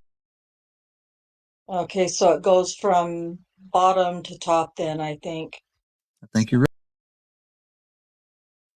Oh, this is May 20. No, that's March. I'm sorry. Oh, yep. And it looks like this has got the one that's got all the ads attached to it. Oh, no, it's not.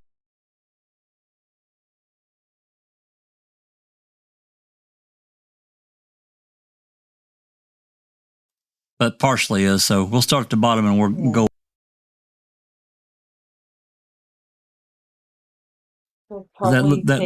This looks like an ad here. Anyway, go ahead. Yeah, I was just going to say, it looks like we'll start at page 4 and then go down to page 5 and then go back up. It looks like. That's what else. Oh, wait a minute. Oh, March 6th. It's a jump. And March 22nd. Yeah, I think it starts with March. Yeah, I think you read. Yeah, starts on page 4 from Eleanor Daly. Is that what you're saying? Yeah, that's what it looks like to me. Yeah.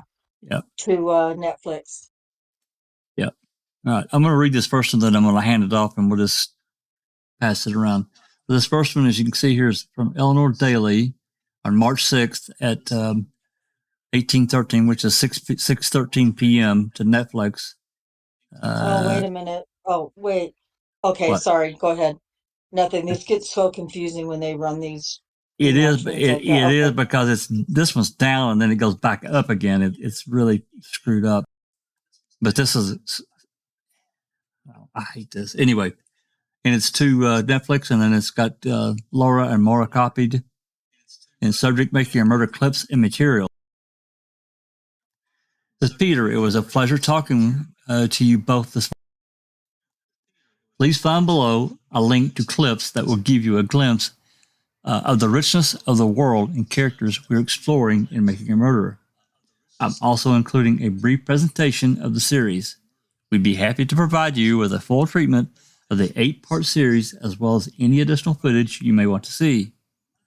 We'll be working with the award-winning editor Mona Davis and are in talks with David Zaif to complete post-production on the series. We look forward to your thoughts and the continuing discussion. Best, Eleanor Daly, producer. Chairman and board member of Alliance of Women Directors. All right. So now we go back up. Looks like we got an email from this Peter Friedlander. I guess this is right, 21st. This looks like it's, I guess it was like, 21st? yeah, Oh, yeah. yeah. So it's like a couple of weeks later here before we get the first reply. You want to read this one, Rhonda? Oh, yep. Yep. From Peter Friedlander. He says, "Hello, all. Apologies in the delay in following up with you. These clips were intriguing to us. The characters, the unbelievable circumstances, and we'd love to see a couple of episodes if you were comfortable showing them to us. Please let us know if that is a possibility. Thanks, Peter." Absolutely. And then another one from Eleanor that's a reply. Peter, we're so glad that you were intrigued by the clips. We'll upload a couple of episodes to the same platform in the next few days and send you a link to view them. We look forward to continuing the conversation. Best, Eleanor.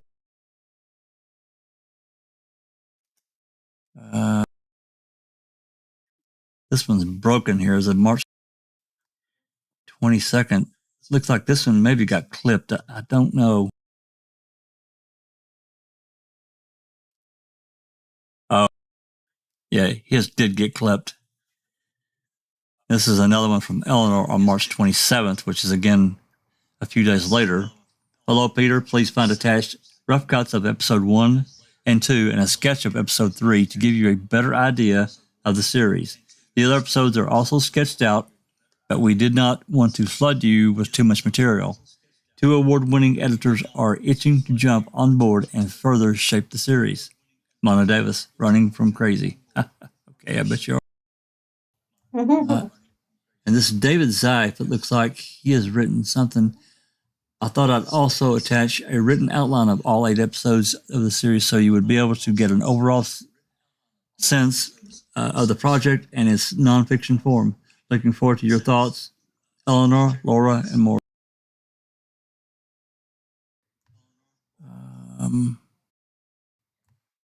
Yep, looks like this is another one on April 16th. Going up the page, or you're going up this PDF. You want to read this one, Rhonda? It's April 16th. Yeah, what page is that on? I got lost. PDF page 2. Okay. Did you say from Peter to Eleanor? Yep. Okay. April 16th. Okay.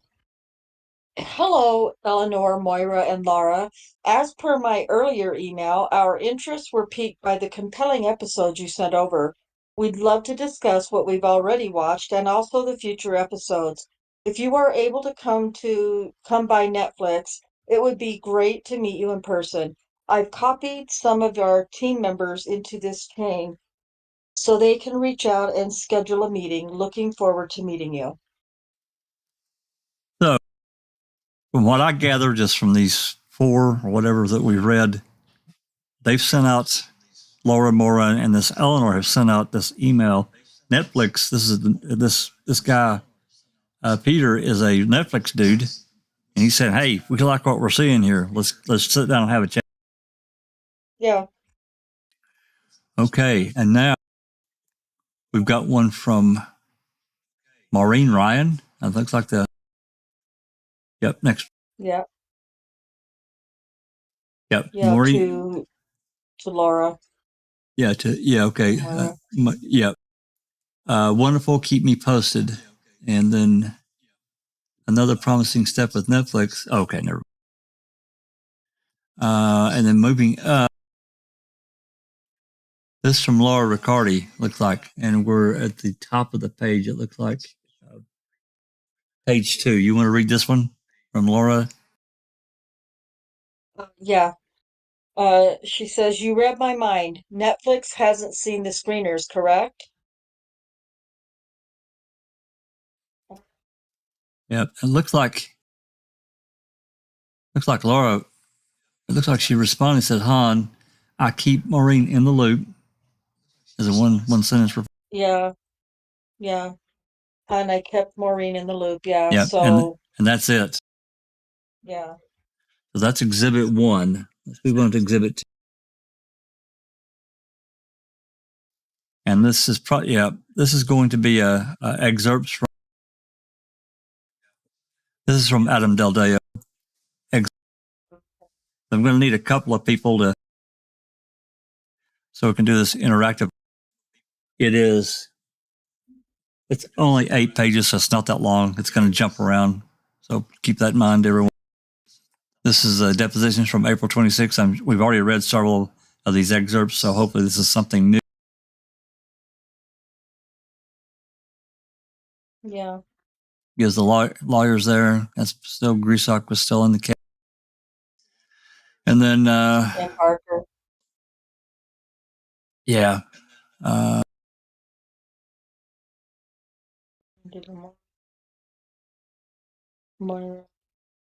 it looks like we got 5 pages of lawyers. Now we're going to get to like 1 or 2 pages of actual deposition. So, Doc, are you able to play an interactive part or no? Yeah. Who do you want me to do? Questions or answers? Why don't you do the questions and I don't know, Alice, you want to do the answers? Yep, sure. I'll do Miss Walker. Okay. All right. And I'll do Vic if he's in there. I'll do Vic if he says anything. But yeah, you guys start whenever you're ready. Go ahead, Doc. And you said, quote, "help support those films and series," close quote. I believe, correct? Correct. And what kind of support was provided to the films and series in your capacity as director of content? I'm going to say, I would say a wide range of support by trying to provide the resources to them and opinions, counsel, to help them see their vision through. Did you typically screen different versions of documentaries in that capacity? Objection vague. You can answer if you understand the question. Yes. Okay. With respect to documentary support that you were providing, was that provided in the form of written notes and communications? It depends on the project, but at times, yes. So is there, or strike that, was there any kind of standard as far as how many showings or screenings you needed to see with respect to a documentary that was in development, or was that a case-by-case basis? It was a case by case, but I would say if there wasn't a standard, but I would say generally speaking, it would be between 3 to 4 cuts. Thank you. and I may have misused a term there, is, quote, development, close quote, is not the right word, is, quote, production the right word? Attention to form, vague, but you can answer if you understand. Just re-ask the question. I don't remember. Sure, I'll strike that. Is, quote, development or, quote, production the right word for your work on preparing a documentary series? Both. So the development phase would be that there's an idea that a filmmaker would bring to us, and we're not certain yet it would be something that we would move forward with. So there's a period of trying to put the project together to give us more clarity as to what we think it would end up being.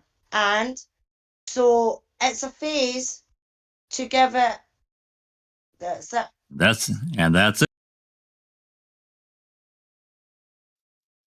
So they're just basically outlining saying, hey, how do you guys do your projects? So I guess that's important, but all right, let's move on to exhibit number 3. Not sure who this is. It's another deposition.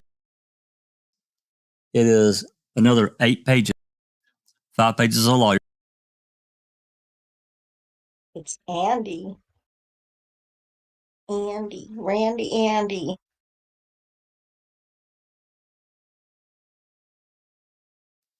Okay, let's keep the same team, except this time, if this is Andy, I'm going to have Doc be Andy, and I think it's Andy. Oh, I don't. Well, no, I don't know. Oh, it's a reporter. Oh, no, I don't. I'm sorry, I might have misspoke. It's not the first time. It won't be the last time. hold on. I'll tell you who. Okay. Rejoins proceedings. Okay, that's for declaration is right. Who? Leader's declaration. Oh. Okay. Lisa Sorry. Nishimura. Lisa Nishimura. This is one of the Netflix creative team. Remember Lisa? Yeah. Okay, that's who this is. Okay. Oh, okay. Oh, yeah. Good call. Yeah, we'll just keep it with the same. Yeah, you can do the answers, and Alice can do the questions. And if there's any objection from Lita, Rhonda, you can pick those up. I'll pick up Vic if he mells off. Okay. I'll start. Answer. Okay, Yep. And then I'll read it now. I take it I'm the witness. Yes, that's correct. Okay. I'm just, for your information, hearing more ringing on my side. The reporter, Miss What Bursick, from- was it? Yeah, this is a reporter. I don't know who this reporter is, but Miss Bursick was brought back into the meeting. She dropped out for a few minutes ago. Oh, it's the court reporter. Duh. Yeah. Yeah. Okay, that makes sense now. Okay, I get it now. Okay. You're Miss Barker. I think they're Alice. I think that's right. My Yeah, apologies. She's traveling and trying to listen in. So my apologies if that happens again. Understood. Thanks. I've read A through J. Okay. So putting aside, for purposes of this question, anything that lawyers have advised you, and I'm not asking you for a legal interpretation, are you the subjects described in paragraph A through J? In practice, the kinds of things that you expected to have approvals for with respect to the Making a Murderer project? Broadly speaking, yes. Some of these items have a little bit more to do with marketing and publicity and those sorts of things, which are not my area of expertise. But yes, inclusive in here are some of the creative elements that I would be involved in.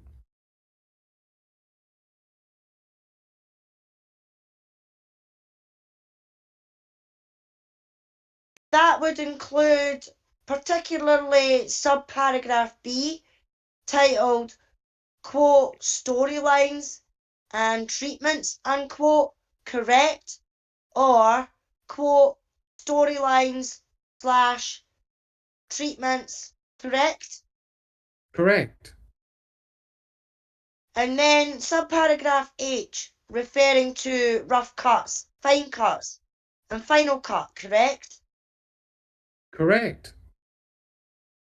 And then underneath those letter paragraphs, the next paragraph also refers to regular consulting between Netflix and Synthesis with respect to the progress of season 1 of the series. Do you see that? Can I just read the remainder of the page? Yes, please do. Thank you. I'll do that now. I've read it. Thank you. Directing your attention again to the paragraph that's immediately below the lettered paragraphs. It refers to regular consultation with respect to the progress of season 1 of the series. Do you see that? I do. And then it refers to a weekly status call or such other frequency as mutually agreed to by the... And it's over. Just like that. That one didn't really.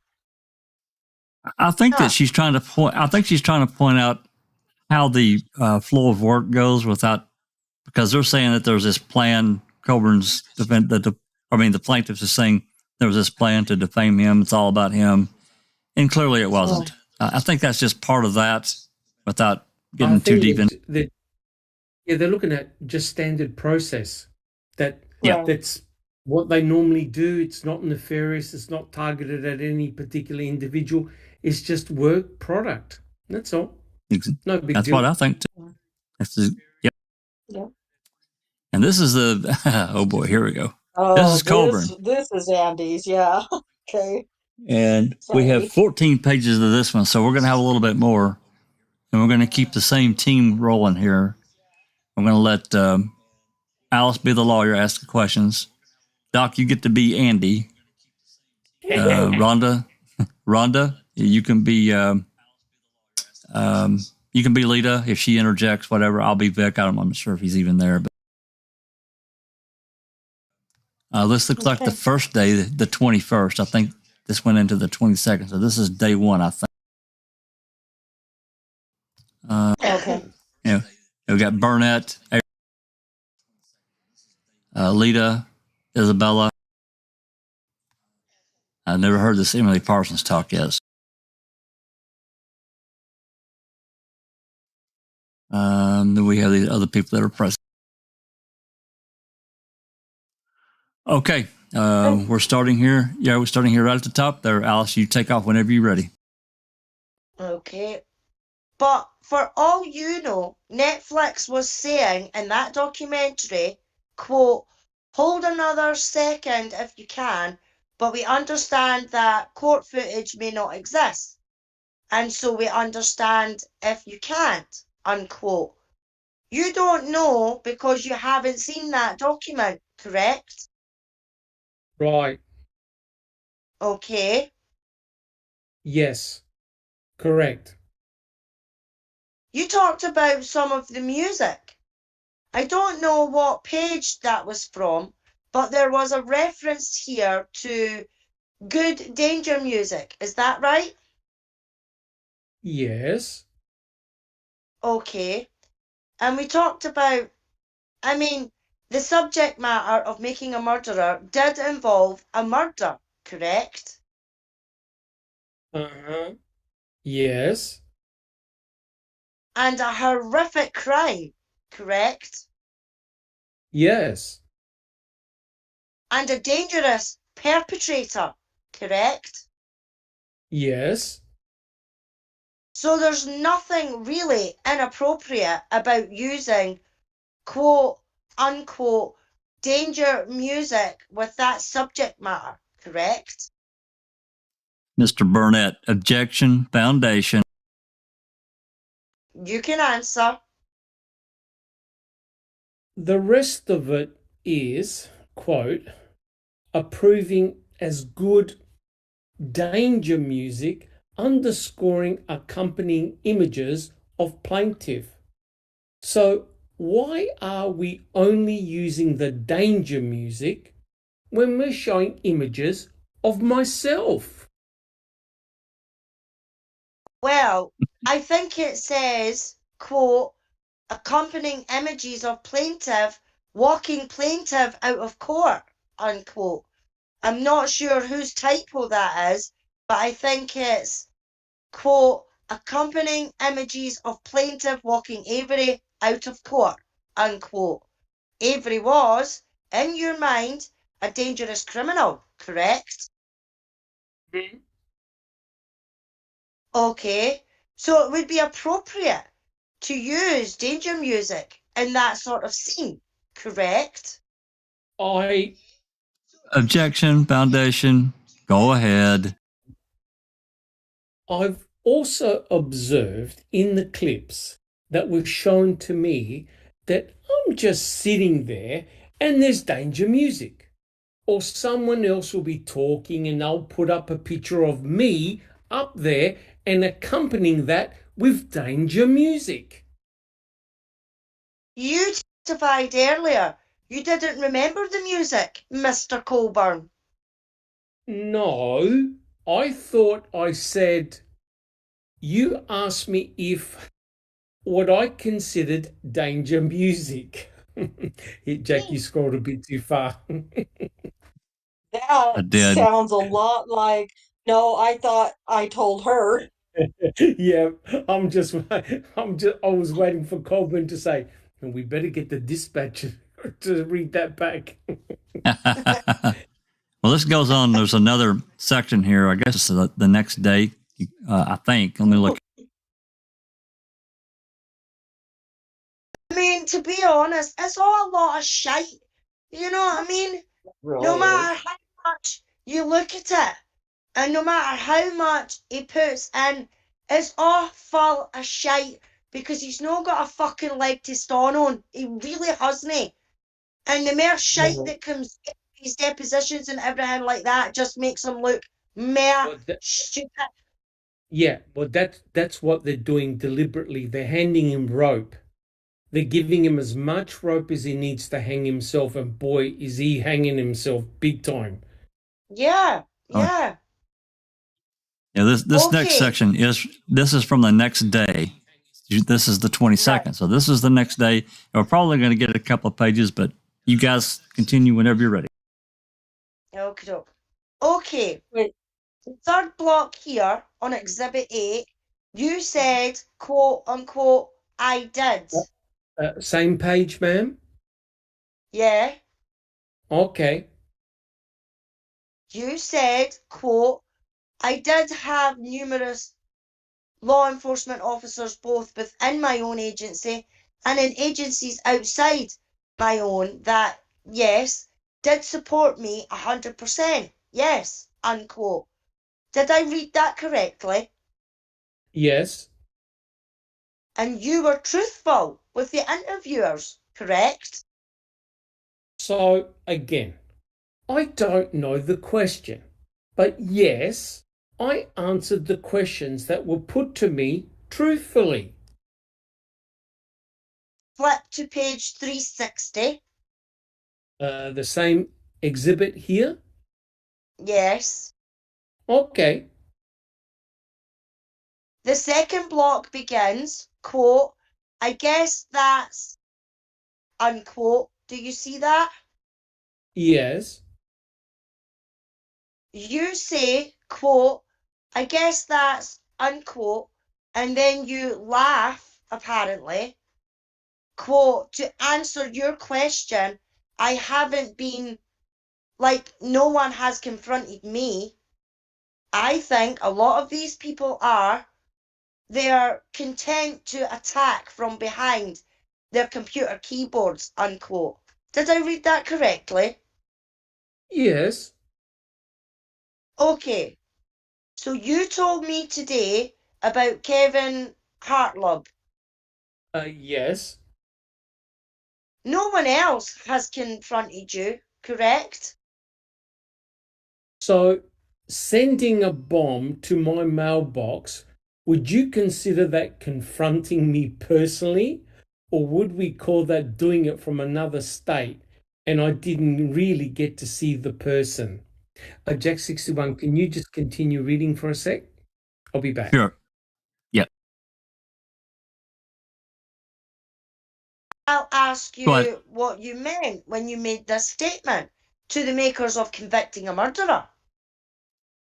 I believe somewhere else in convicting a murderer, I discussed that. So that's what I mean. I don't know what the question is, so that it's hard. It's hard for me to give you a definitive answer when I don't know the question I was being asked. All I see is my own response, but I can't give you another example beyond the one I just gave you about, like somebody showing up at my house. Although there's been several times I've found vehicles parked in front of my house for no absolute. I lived on a dead end road at the time, and I confronted them, and I got quote unquote, oh, I'm lost, and quote unquote, oh, I'm texting. It's always something that they're doing, but it just seems odd that they're picking Victoria Drive to do that when prior to their release of Making a Murder, they didn't. Do you want me to continue, Jack? Yep, you can continue if you're back. Yeah, I'm back. So I believe you said you confronted them. Yes, I would make contact with them. So I don't know if they're filming my house or what, but I can't give you another example other than that. Okay. If you could flip to page 362 Okay, of the same exhibit, got it. in the top box, Yes. 1, 2, 3, 4, 8 lines down. Where it says, quote, to tell you the truth. Yeah. I'm even going to go a little further. Go 2 more lines down from there. Toward the end, it says, quote, I don't make friends easy, unquote. Do you see that? Yes. And it continues. I'm an introverted. And boom, just That's like it. that, we're done again. Yeah. Interesting. I mean, I know that they're referencing these threats that Andy allegedly got, but he didn't really provide too much more than just a few instances. He claimed I don't remember how many it was. It was a lot, but then he only provided Thousands.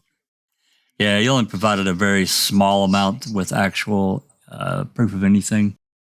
Well, I think they provided 2 CDs with 80 calls, but there is the exploding confetti ball, right? Which is I guess it could be construed as dangerous, like if you're allergic to paper. And then there was the dumbass who I think he said that he was going to blow them all up, maybe.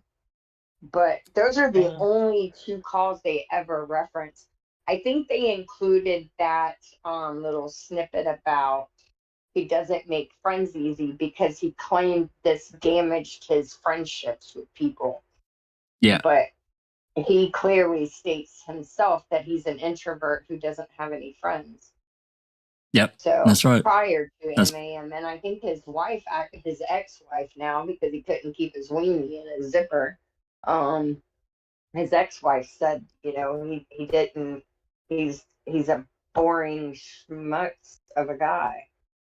I mean, he literally, you know how you look at someone and you kind of imagine a life for them? Like what his wife and he testified to was kind of like how we all see him, right? He's just kind of like a shuffler, a ho-hum, never quite fitting in, always trying to run with the cool kids, but yet he's like a step behind and a sentence back from them in a conversation. Yeah, always a little step to the side. Absolutely. Yeah, you're probably right. That's probably why they included it. So, all right, moving to we're not going to. I don't think there's a need to. I think we've already read these. This is the first set of responses. This is, if I'm remembering, this goes back. This is a 50-page document. Give me just 1 second here, please, because I have not read these personally. Have you read these? Have you by chance scanned through these, Rhonda or Cherie? I don't want to. It's answers to interrogatories, and I don't remember having read them before tonight, but you may have when I was not engaged. Yeah, see, this goes back to this goes back to document 105. Plaintiff's responses to defendant Chrome Media's LLC's first set of interrogatories. So that looks interesting right there. Yeah, like I said, I don't know if it's been read before. Yeah, I say we read some of it. Well, what if we skim the questions and the interrogatory, identify with specificity. Objective plaintiff refers to the summaries attached in the chart here too. So all of his response, well, this is Colborn's attempt to prove he was defamed, right? That's what that was. Well, it's some of it, absolutely. The questions, because that was like that little PowerPoint that you know who compiled. Huh? Like that. What am I? That there, he like flew through the 56 pages, and it looks like that little PowerPoint presentation that Brenda Schuler designed for them. I'm not saying it is, but yeah, I don't know. If it is. I think some of it we read, but going back to document 105, we did not read that for sure. All right, we'll read some of this. If it becomes clear that we don't need to, then we'll just move on, because I don't want to waste people's time with a 50-page document that is basically a rehash. But if memory serves me, didn't we a long time ago we started reading some of the responses to interrogatories, but a lot of them he left blank. That's correct. Okay, so these are all responded to, so I don't know if these are any of those or exactly what. So, yeah, let's read a few at least. Let's read through a few, and let's just pass this around so everybody gets a bite at the apple, and we're not one person is having to read all through all this. Yeah. All right, I'll start us off here. Plaintiff's responses to defendants Chrome Media LLC's first set of interrogatories. Plaintiff Andrew Colborn, by and through his attorneys, law firm of Conway, Olnazak, Jerry SC, responds to the defendant Chrome Media's LLC's first set of interrogatories as follows.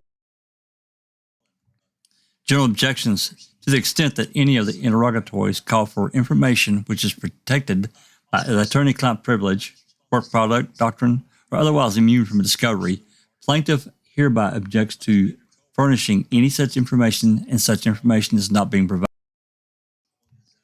To the extent that any of the interrogatories go beyond the scope of Federal R.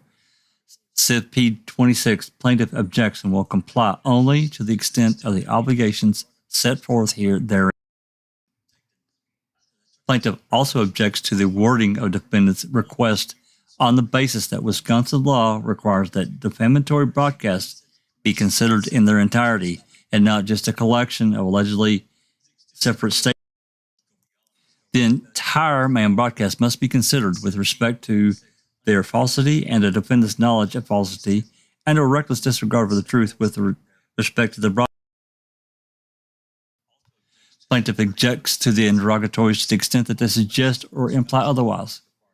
Discovery and investigation are continuing in this matter, and plaintiff reserves the right or the right to amend and or supplement those responses accordingly.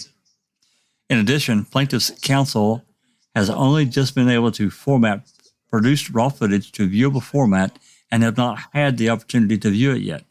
And again, plaintiff reserves the right to supplement his responses accordingly. Subject to the foregoing objections and the specific objections below, plaintiff respectfully submits, without any way of conceding relevancy or admissibility, the following responses to the interrogatories. Okay, then number one,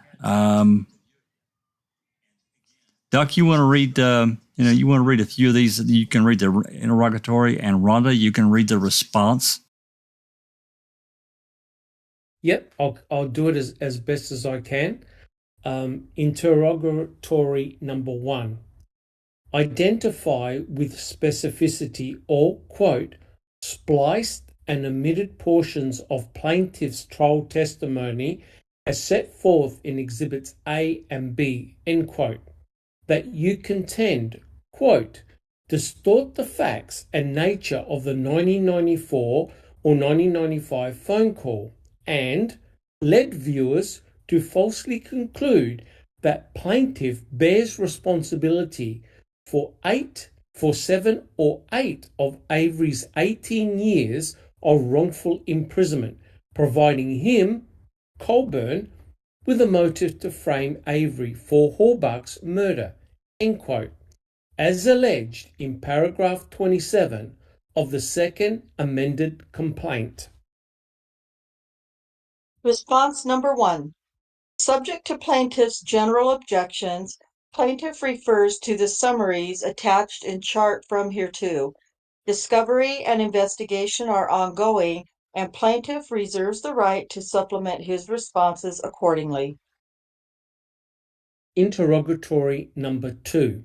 For each, quote, spliced and omitted portion, end quote, identified in your response to interrogatory number 1, state how that spliced or omitted portion, quote, distorted the facts and nature of the 1994 or 1995 telephone call and led viewers to falsely conclude that plaintiff bears responsibility for 7 or 8 of Avery's 18 years of wrongful imprisonment, providing him, Colborn, with a motive to frame Avery for Hallbuck's murder, end quote, as alleged in paragraph 27 of the second amended complaint.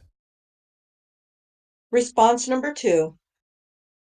Subject to plaintiff's general objections, plaintiff refers to the summaries attached in chart from hereto.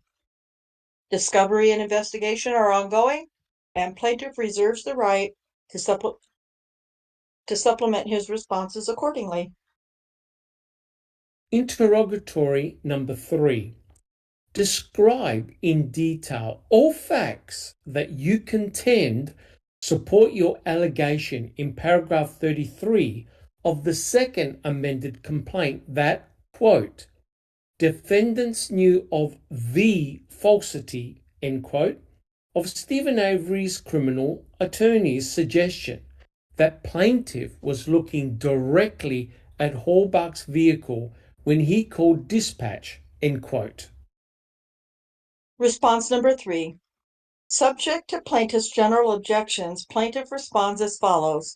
Plaintiff's testimony at the civil trial regarding the call that he made to dispatch was reasonable and credible, and he specifically denied that he was looking at Hallbuck's vehicle during his testimony.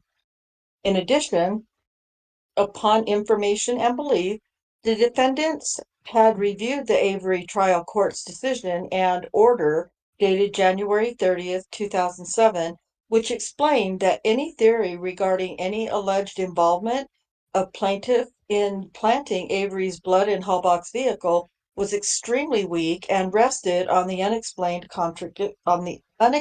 contradiction. As pointed out by the state at oral argument, how could Lank or Colborn have known that Teresa Halbach was dead at the time they are alleged to have planted the defendant's blood in her vehicle? Under the defendant's theory, either Lank, Colborn, or both would have had to have formulated a plan involving their own commission of serious felonies and executed that plan within a very short period of time, motivated apparently only by their embarrassment for not allegedly having acted more responsibly on information that could have led to Mr. Avery's exoneration back in 1995 or 96. Decision and order at page 11. It was only due to the extremely low bar afforded criminal defendants by law to attempt to offer theories to attempt to I'm struggling to read those words, exculpate themselves that this theory was even allowed to be presented by the judge. Under any common sense or reasonable standard, the assertion that plaintiff had found Halbach's vehicle prior to the time that she was known to have been deceased was obviously false. Defendants are educated persons. Both have advanced degrees. In addition, Ms. Riccardi has a law degree and practiced law for some time after graduation. Accordingly, it is reasonable to infer that both Riccardi and Demos knew that there was no reasonable basis to believe that plaintiff planted blood in Avery's car, that any theories to the contrary border on the fantastic and are patently ludicrous, and therefore that they knew they were false. Interrogatory number 4. Describe in detail all facts that you contend support your allegation in paragraph 40 of the second amended complaint that, quote, defendants manipulated facts to convince viewers that MTSO officers, possibly including plaintiff, secreted Avery's blood from a vial still kept in evidence from his wrongful conviction case and planted it in Halbach's car, end quote. Response number 4.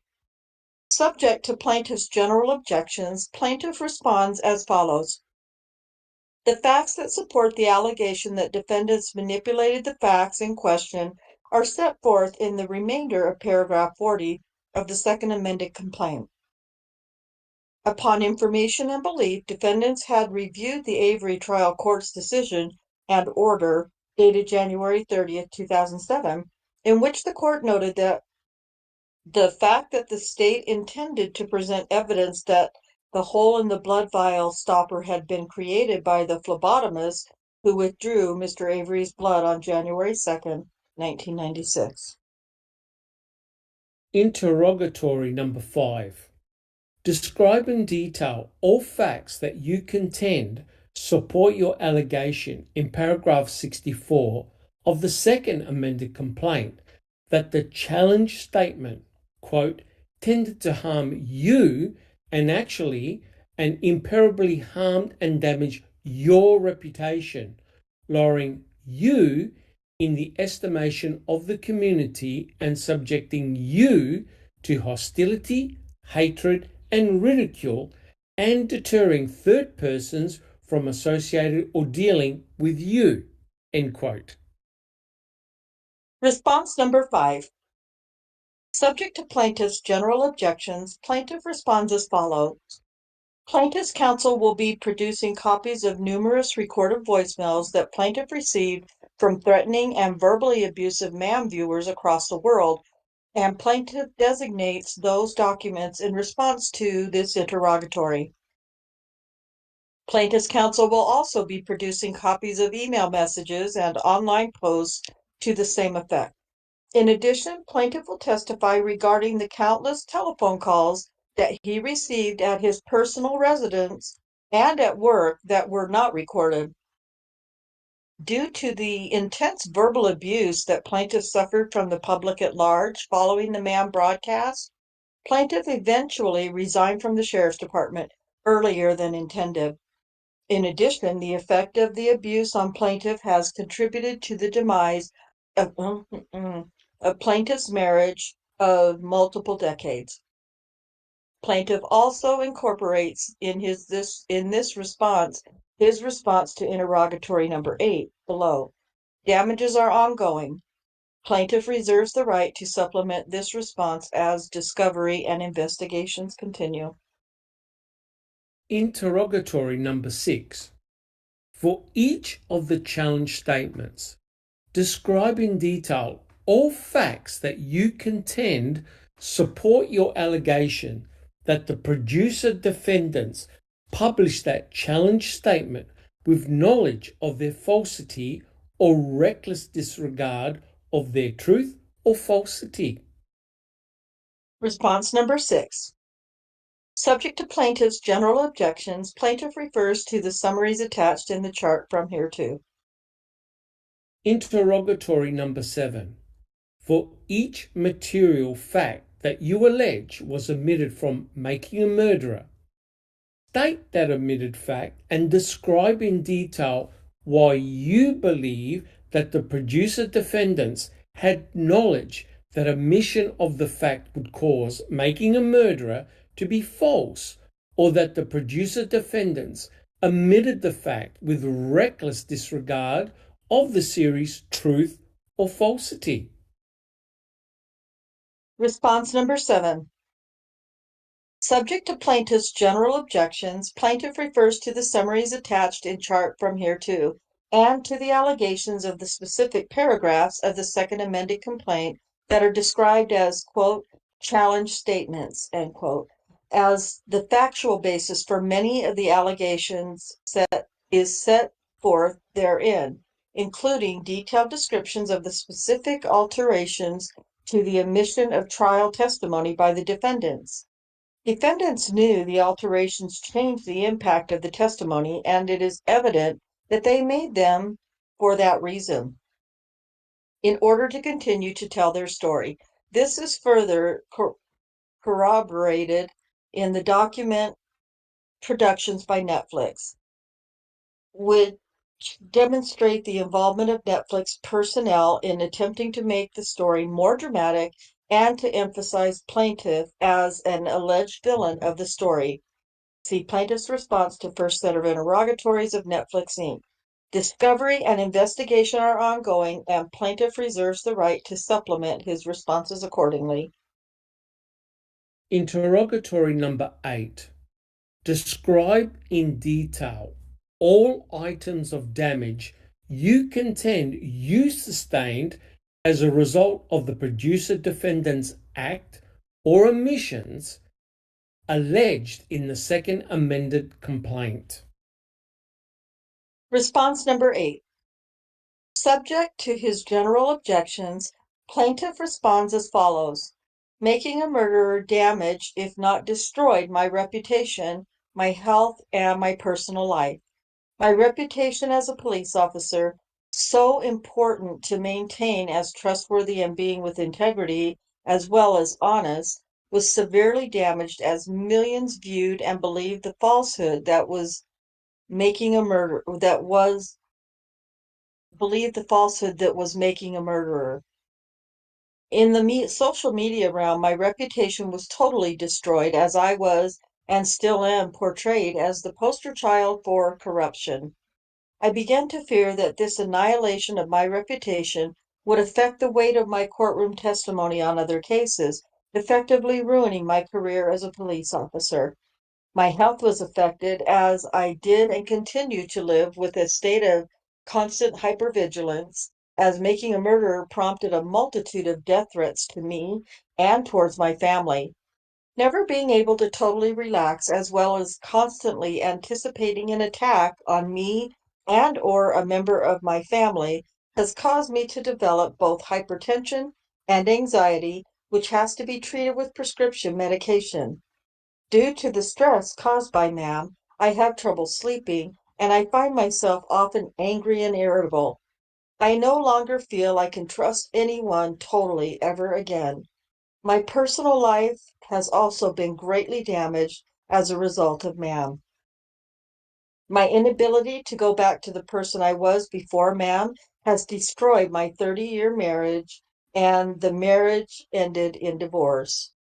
I have lost family members and friends because of MAM's false narrative, reckless agenda, and portrayal of me, which is only exasperated by the social media crazies who continually, 7 years after its release, claim that I am a corrupt, evil person and that MAM is truthful.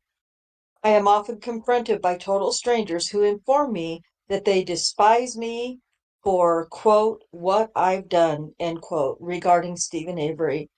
I'm not allowed to be present at any media event at my current employer, as my presence could be disruptive. Interrogatory number 9. For each item of damages that you identified in interrogatory number 8, identify the amount of damages you are claiming and your method for calculating such amount. Response number 9. Subject to his general objection, plaintiff responds as follows. The damage to my reputation prompted me to retire from law enforcement 4 years earlier than I had wanted to, costing me at least $400,000. The value of the damage to my personal life, the destruction of my marriage, and the loss of friends and family, personal health and well-being, sense of calm and sense of safety and security, and general damage to my reputation, I am requesting to be determined at trial by the jury. In my personal opinion, a value of $1 million per episode of MAM 1 and 2 would not even cover the cost of personal happiness caused by defendants. Yet defendants have undoubtedly been enriched by at least that amount through what they took from me. Brother. Interrogatory number 10. Identify all persons with knowledge of facts relating to the damages you described in interrogatory number 8 and the substance of each person's knowledge. Response number 10. Subject to his general objections, plaintiff responds as follows. I have discussed the facts and the damages detailed in my response to interrogatory number 8 with very few people due to my newfound inability to trust anyone. I have disclosed those damages to my healthcare providers and to the law firms who represent me in this suit. I have also disclosed how MAM damaged me personally to the law firm representing me in my divorce case. I further have disclosed how MAM has caused me damage to the producers of an upcoming documentary entitled Convicting a Murderer during interviews with them. Beyond that, I rarely, if ever, discuss how MAM caused me damages.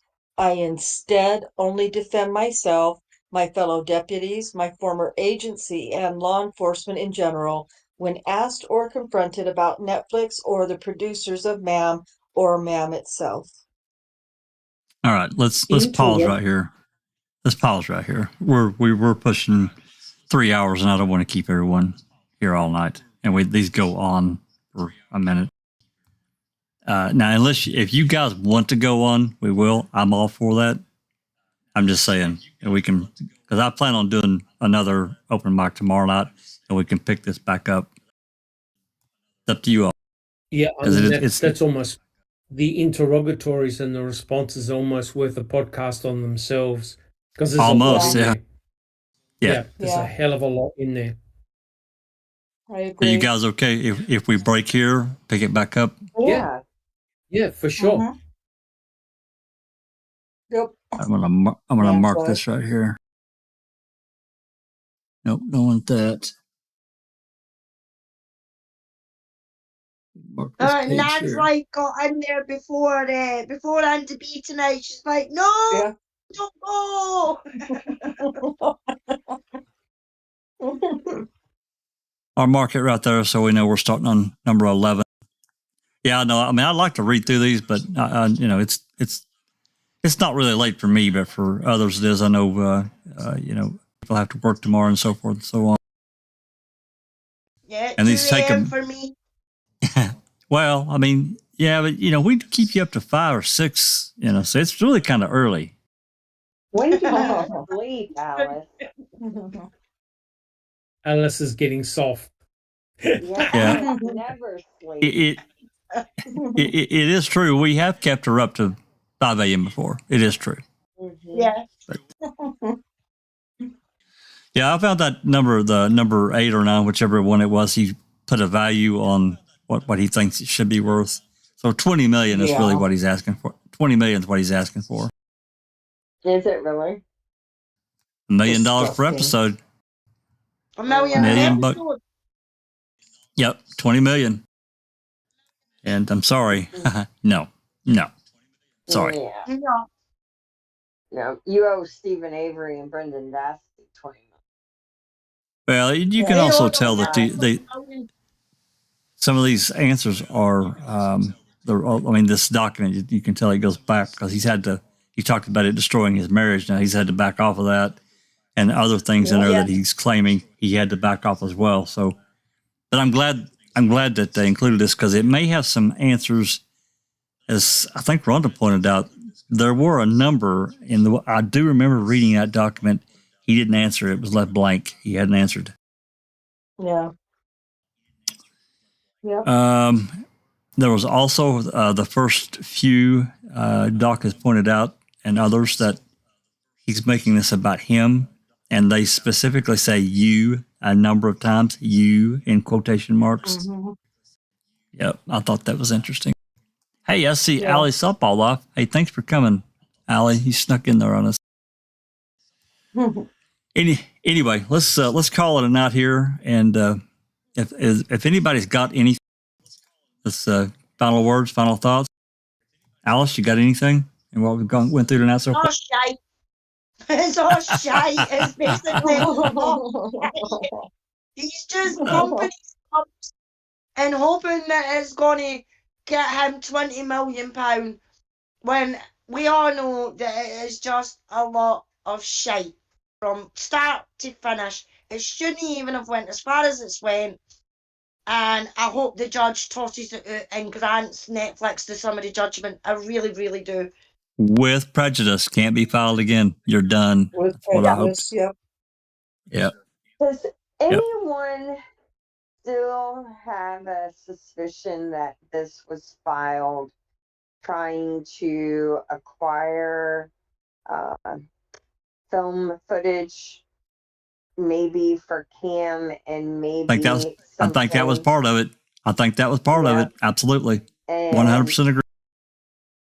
Does anyone think that there's something on that may have been recorded that they're afraid of? No, I'm not. No. I think that would have already been passed on if there was. Well, I mean, it may have been passed on. It's just they can't, I was talking to Frank Powell, and he said, we have to be very careful about what we release before we speak to these attorneys and in post-conviction. Because if the prosecution knows we have it, then they can then build a reason for why it doesn't matter, right? That's right. So I wonder if there isn't something, it's not going to be like so, damning as Teresa Halbach's murder on tape. But I wonder if there isn't little slip-ups that if this case ever gets into a courtroom again, that will just, expose them all. just as at minimum as a wrongful conviction.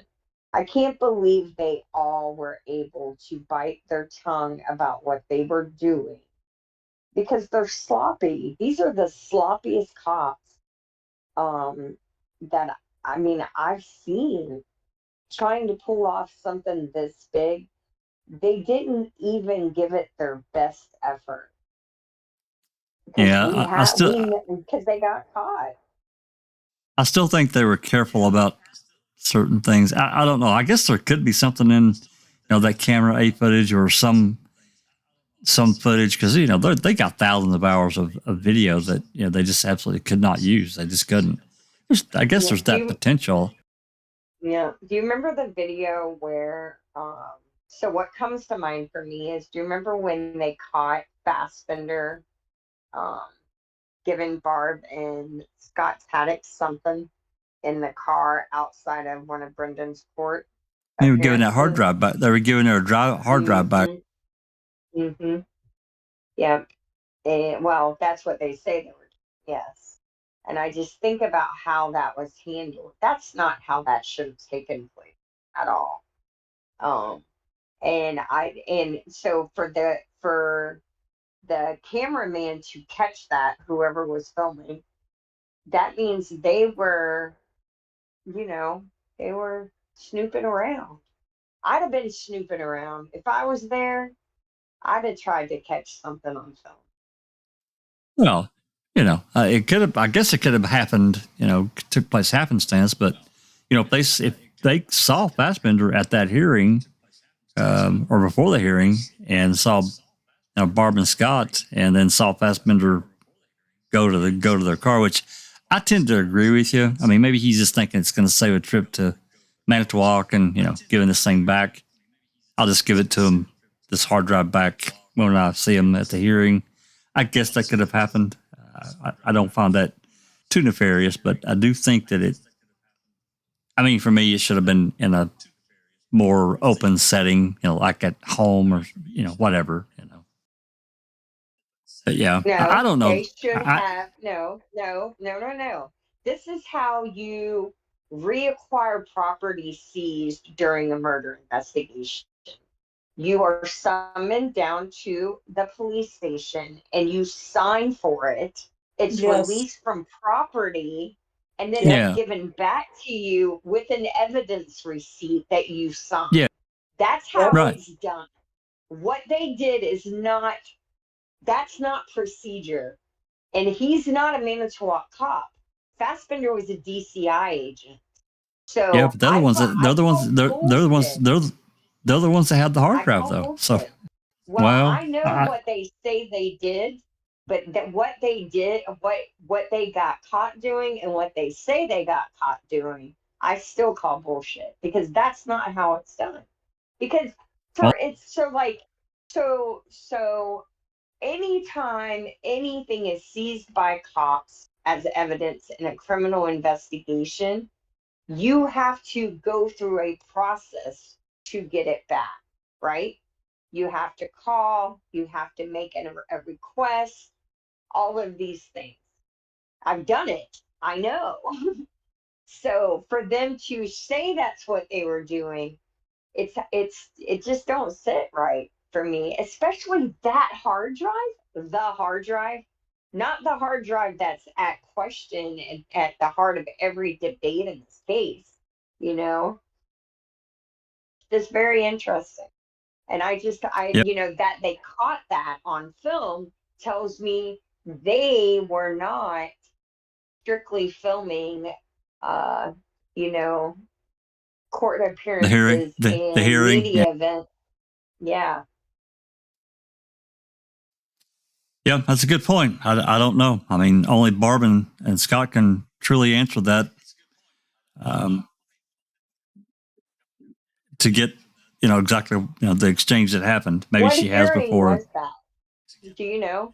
I think that may be in the en banc hearing, but I don't remember for sure. I'd have to look at the date. I don't remember the date, which one it was. Because it could have been a $25,000 cash payment.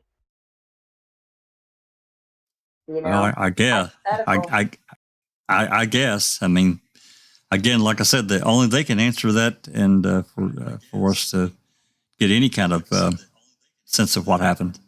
Interesting, though. It's a good point. Anyway, let's get on out of here. Cherie, you got anything to add in what we've read tonight so far? I was just going to agree with Alice. It's all a lot of shite. So, yeah. Yep, I think that pretty well sums it up for me too. Rhonda, you did a lot of reading and interacting. Yeah, he's a dickhole. I mean, what else can I say? It's all about him. I don't know if that's insecurity or wishful thinking or what, but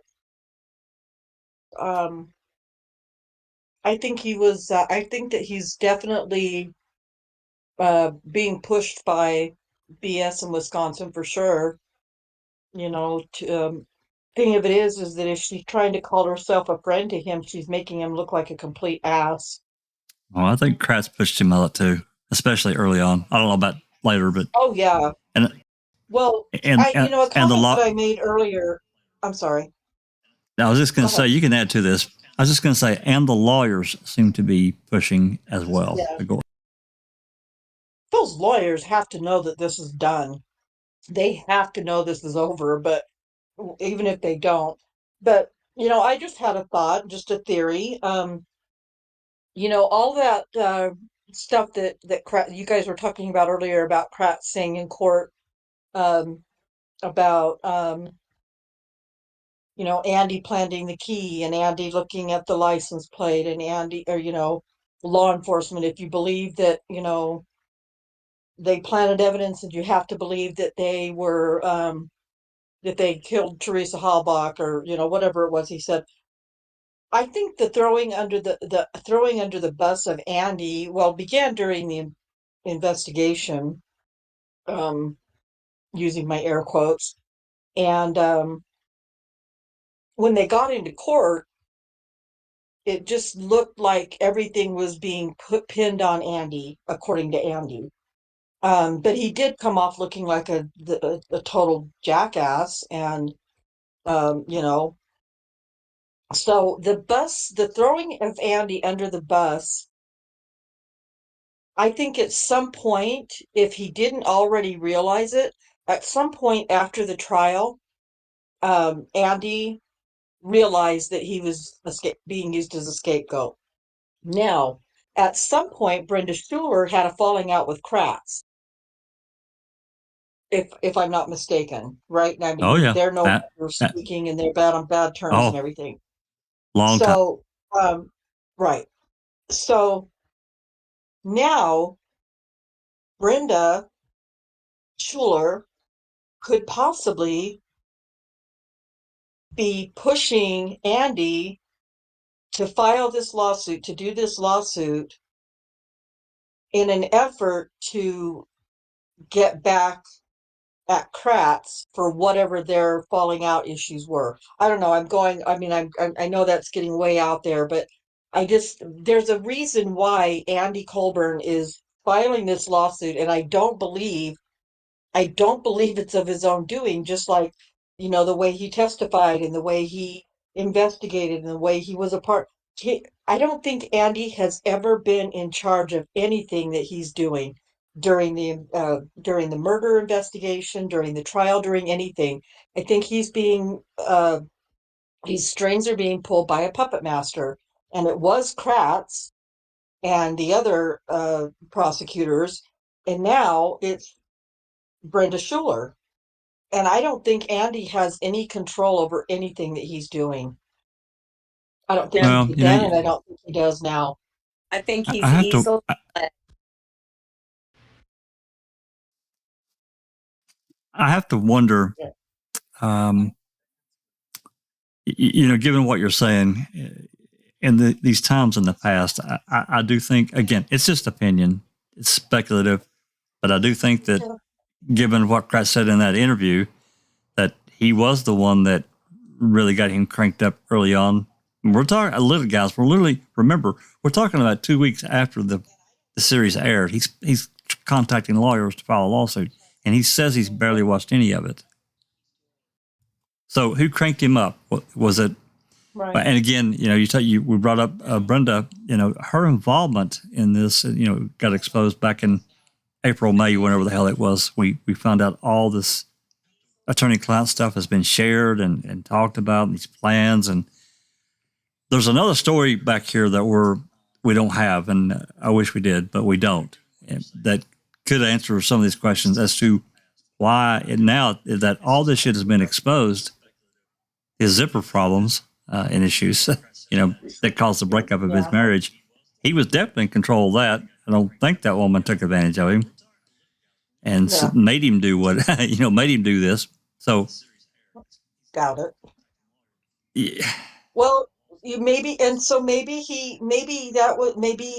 filing the lawsuit when he did is a way for him to get ahead of whatever Kratz might have said, in convicting, or anything that Kratz or anybody else for that matter might have said that would unveil his misdeeds. And so if he's filing a lawsuit against because of the way Netflix made him look, well, you're saying, then he could be, just using this lawsuit to say, well, no, because look, I filed this lawsuit, everything that they did and said and made me look like, and music and this and that and the other, that was all them. They did that to me. And here I am now. I'm filing this lawsuit to defend myself. I feel like I'm going down a rabbit hole right now. So somebody stop me. I'll mute myself. Thank you. Well, I get what you're saying, but I still think that there's something else that we're missing. I even thought back when I even thought that actually when it was filed, it was partially for distraction, also partially for publicity for convicting a murderer, because no one would pick it up until Griesbach did there in late 2018. I don't know. There's a lot of other things. I just think there's a lot going on in the background that we can't see, don't know yet. Sorry, Jack. I still think, and it's just my opinion, that convicting is a huge part, has played a huge part in Andy pulling this case, because they want their convicting to be as popular as what Mam was. And why was Mam so popular? In my opinion, it's because it was there step by step through the court case and everything like that. So you seen it happening as it was happening. You know what I mean? And that's what they were hoping that Andy's lawsuit was going to do for them, so that they could then turn around and say, oh, well, if Mam was so truthful and everything like that and factual and everything, why is he being sued? Why is Andy Colborn suing Netflix? Why did he win against Netflix? There must have been some truth in the falsity that Mam put out. And that's just my opinion. And I'll say it until the end of days, is that convicting has had a big part in this, because they were hoping that this was going to go to court so that they could do what Moira and Moira done and be in the court, in the trial, and get first-hand knowledge, so that they could then put it in convicting, so that then convicting would be sold to somebody else to be able to be put out there as the alternative to making a murderer. Well, everybody roll this marble around in your head, and we'll move on here and get out. But you think about this, and I don't know the number of lawyers that Colborn contacted, but it was several. And this started like June 8th of 2016, and it rolled on through till the end of October, I think, 2018. And that's when Griesbach agreed to take the case. He retired as an ADA out of Manitowoc. He took the case, but this time convicting was rolling. It was in pre-production, production, whatever the hell. I don't know the exact steps, but nonetheless, it was rolling. But no other lawyer would touch this until really that happened. You see what I'm saying here? Yep. So this connection that you just talked about, again, it's opinion, it's speculation, but I think that's a real possibility. Yeah, I definitely think so, Jack. You know how you get that sort of kind of gut feeling and you know that there's something just no right, you know, and that's what I get with this.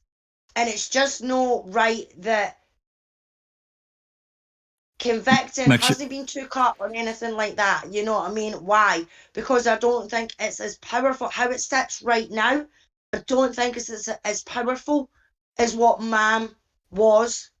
So I think they're waiting for this trial to be done.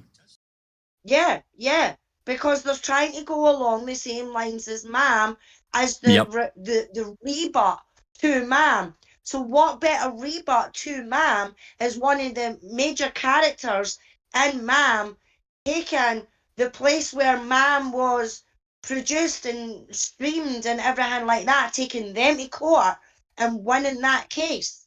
Then that refutes everything that's in Ma'am, because if they defamed Colborn, then what else or who else did they defame in it? You see what I mean? It falls back into that sort of line. So yes, and in my opinion, as you say, this is just my opinion, speculation, whatever you want to make of it, they've had a big part to play in this going to court. Very possible. Very possible. Thank you, Alice. Neverly, you have any final thoughts before we skedaddle? Agree with everything that everybody else said. I believe that Colborn, once again, whoever pushed him wasn't a friend, wasn't looking for his best interest. I think he also looked at this, someone for his reputation. I'll give him a little bit credit for that. Maybe, possibly, everything is possible. However, now that I heard that he's asking for $20 million for the damage and suffering and pain that he's, endured by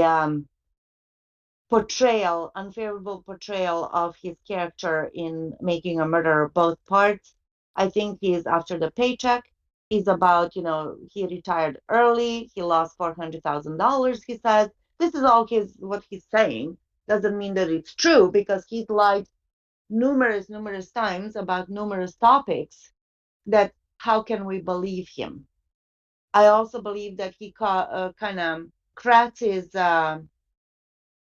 theory or his version of truth that Making a Murderer has led him to addiction of Vicodin, Xanax, and alcohol, and womanizing, and four marriages, whatever. I think that it kind of rubbed off on Colborn as well, because he's stating that the portrayal of his character in Ma'am has led him maybe to an affair, which caused the breakup of his marriage. So what came first, the chicken or the egg? I believe he's lying through his teeth, and this is more about an opportunity for him to make bank. And usually I would say, I don't blame him. I actually do, because he's lying through his teeth. Yeah, I agree. Christina, final thoughts?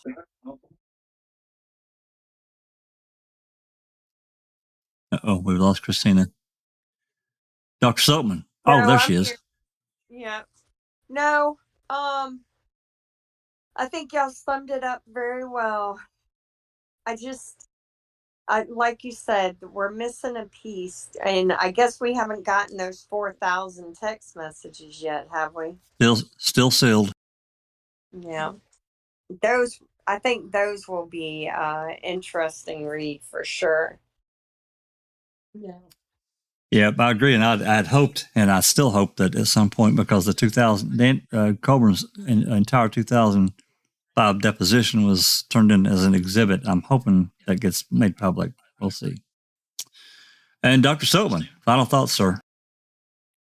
I really enjoyed this, and it's actually quite crucial, the readings of these documents, because it gives really a behind the scenes aspect of this entire case and this entire scenario.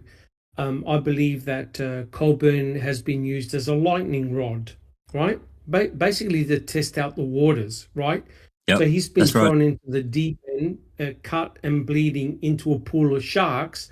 And if he survives, then everyone else is going to dip in. Do you know what I mean?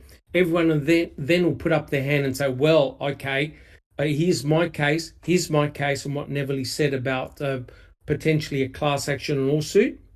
But we've got to remember that it is Ken Kratz that put the spotlight on people like Colborn, Kratz himself. And I can't believe that the MTSO want this type of attention, continual attention, being put at the forefront. There is absolutely no way that the MTSO want this in the spotlight. They want it to go away. They want us to go away. And here's Colborn with his hand up saying, hey, I want to bring this to the forefront. I've got the fame, blah, blah, blah, blah, blah. And my final comment is this, all jokes aside, the judge has got a lot to think about. This is a watershed case because if Colborn wins, no one will make any more documentaries. All YouTubers will disappear for fear of being sued. So your form of your art, the way you create something, the way you tell a story is now all at jeopardy because people have this conception that, oh my God, because I happen to be in this documentary, I've been attacked, I've been this and this and this, right? Now look at Mr. Kratz, all the shit that went his way. He attracted it like a moth to a flame. You don't see him suing Netflix because it's all self-induced. And my final word to Mr. Colborn, no one would have known your name, Mr. Colborn, if you had just stayed off the property as you were instructed to do. That's my final comment. Absolutely. Absolutely agree, Doc. They shouldn't have been anywhere near that property, especially those that were in the depositions. Oh my God, stay away. Yeah, God, you think about that 17 years ago now, and it's not going away. We're not going away. But it is definitely a watershed case, and I can't believe that Ludwig will let it continue, and I hope and pray that he dismisses it with prejudice. This, sorry, Jack 61. This is very reminiscent. I can't remember if you guys remember. I think it was in the late 80s or 90s, where all these parental groups were bringing forward the fact that unfortunately some children had committed suicide, and they were blaming heavy metal music causing their children to commit suicide. Now, wait for it. Yep. It wasn't so much the music. It was the fact that there were subliminal messages on the records that had to be played backwards. Backwards. Yep. Now remember, I remember all that. Yeah, you remember. You had all these heavy metal groups in court. The judge is thinking, shit, if I find these guys guilty, could you imagine the consequences? Because groups like Queen, Led Zeppelin, they were all doing, it's called backward masking. The engineers, the sound engineers used to do it as a joke. They used to do a little snippet recording that would say a little message, but you had to play the record backwards. Now, imagine if the judge said, yes, this is demonic, these groups are telling our children to kill themselves. Imagine the outcome. No one will record anymore. The judge here, if the judge says, I award Colborn $20 million plus, that is the end of documentary filmmaking as we know it, guys.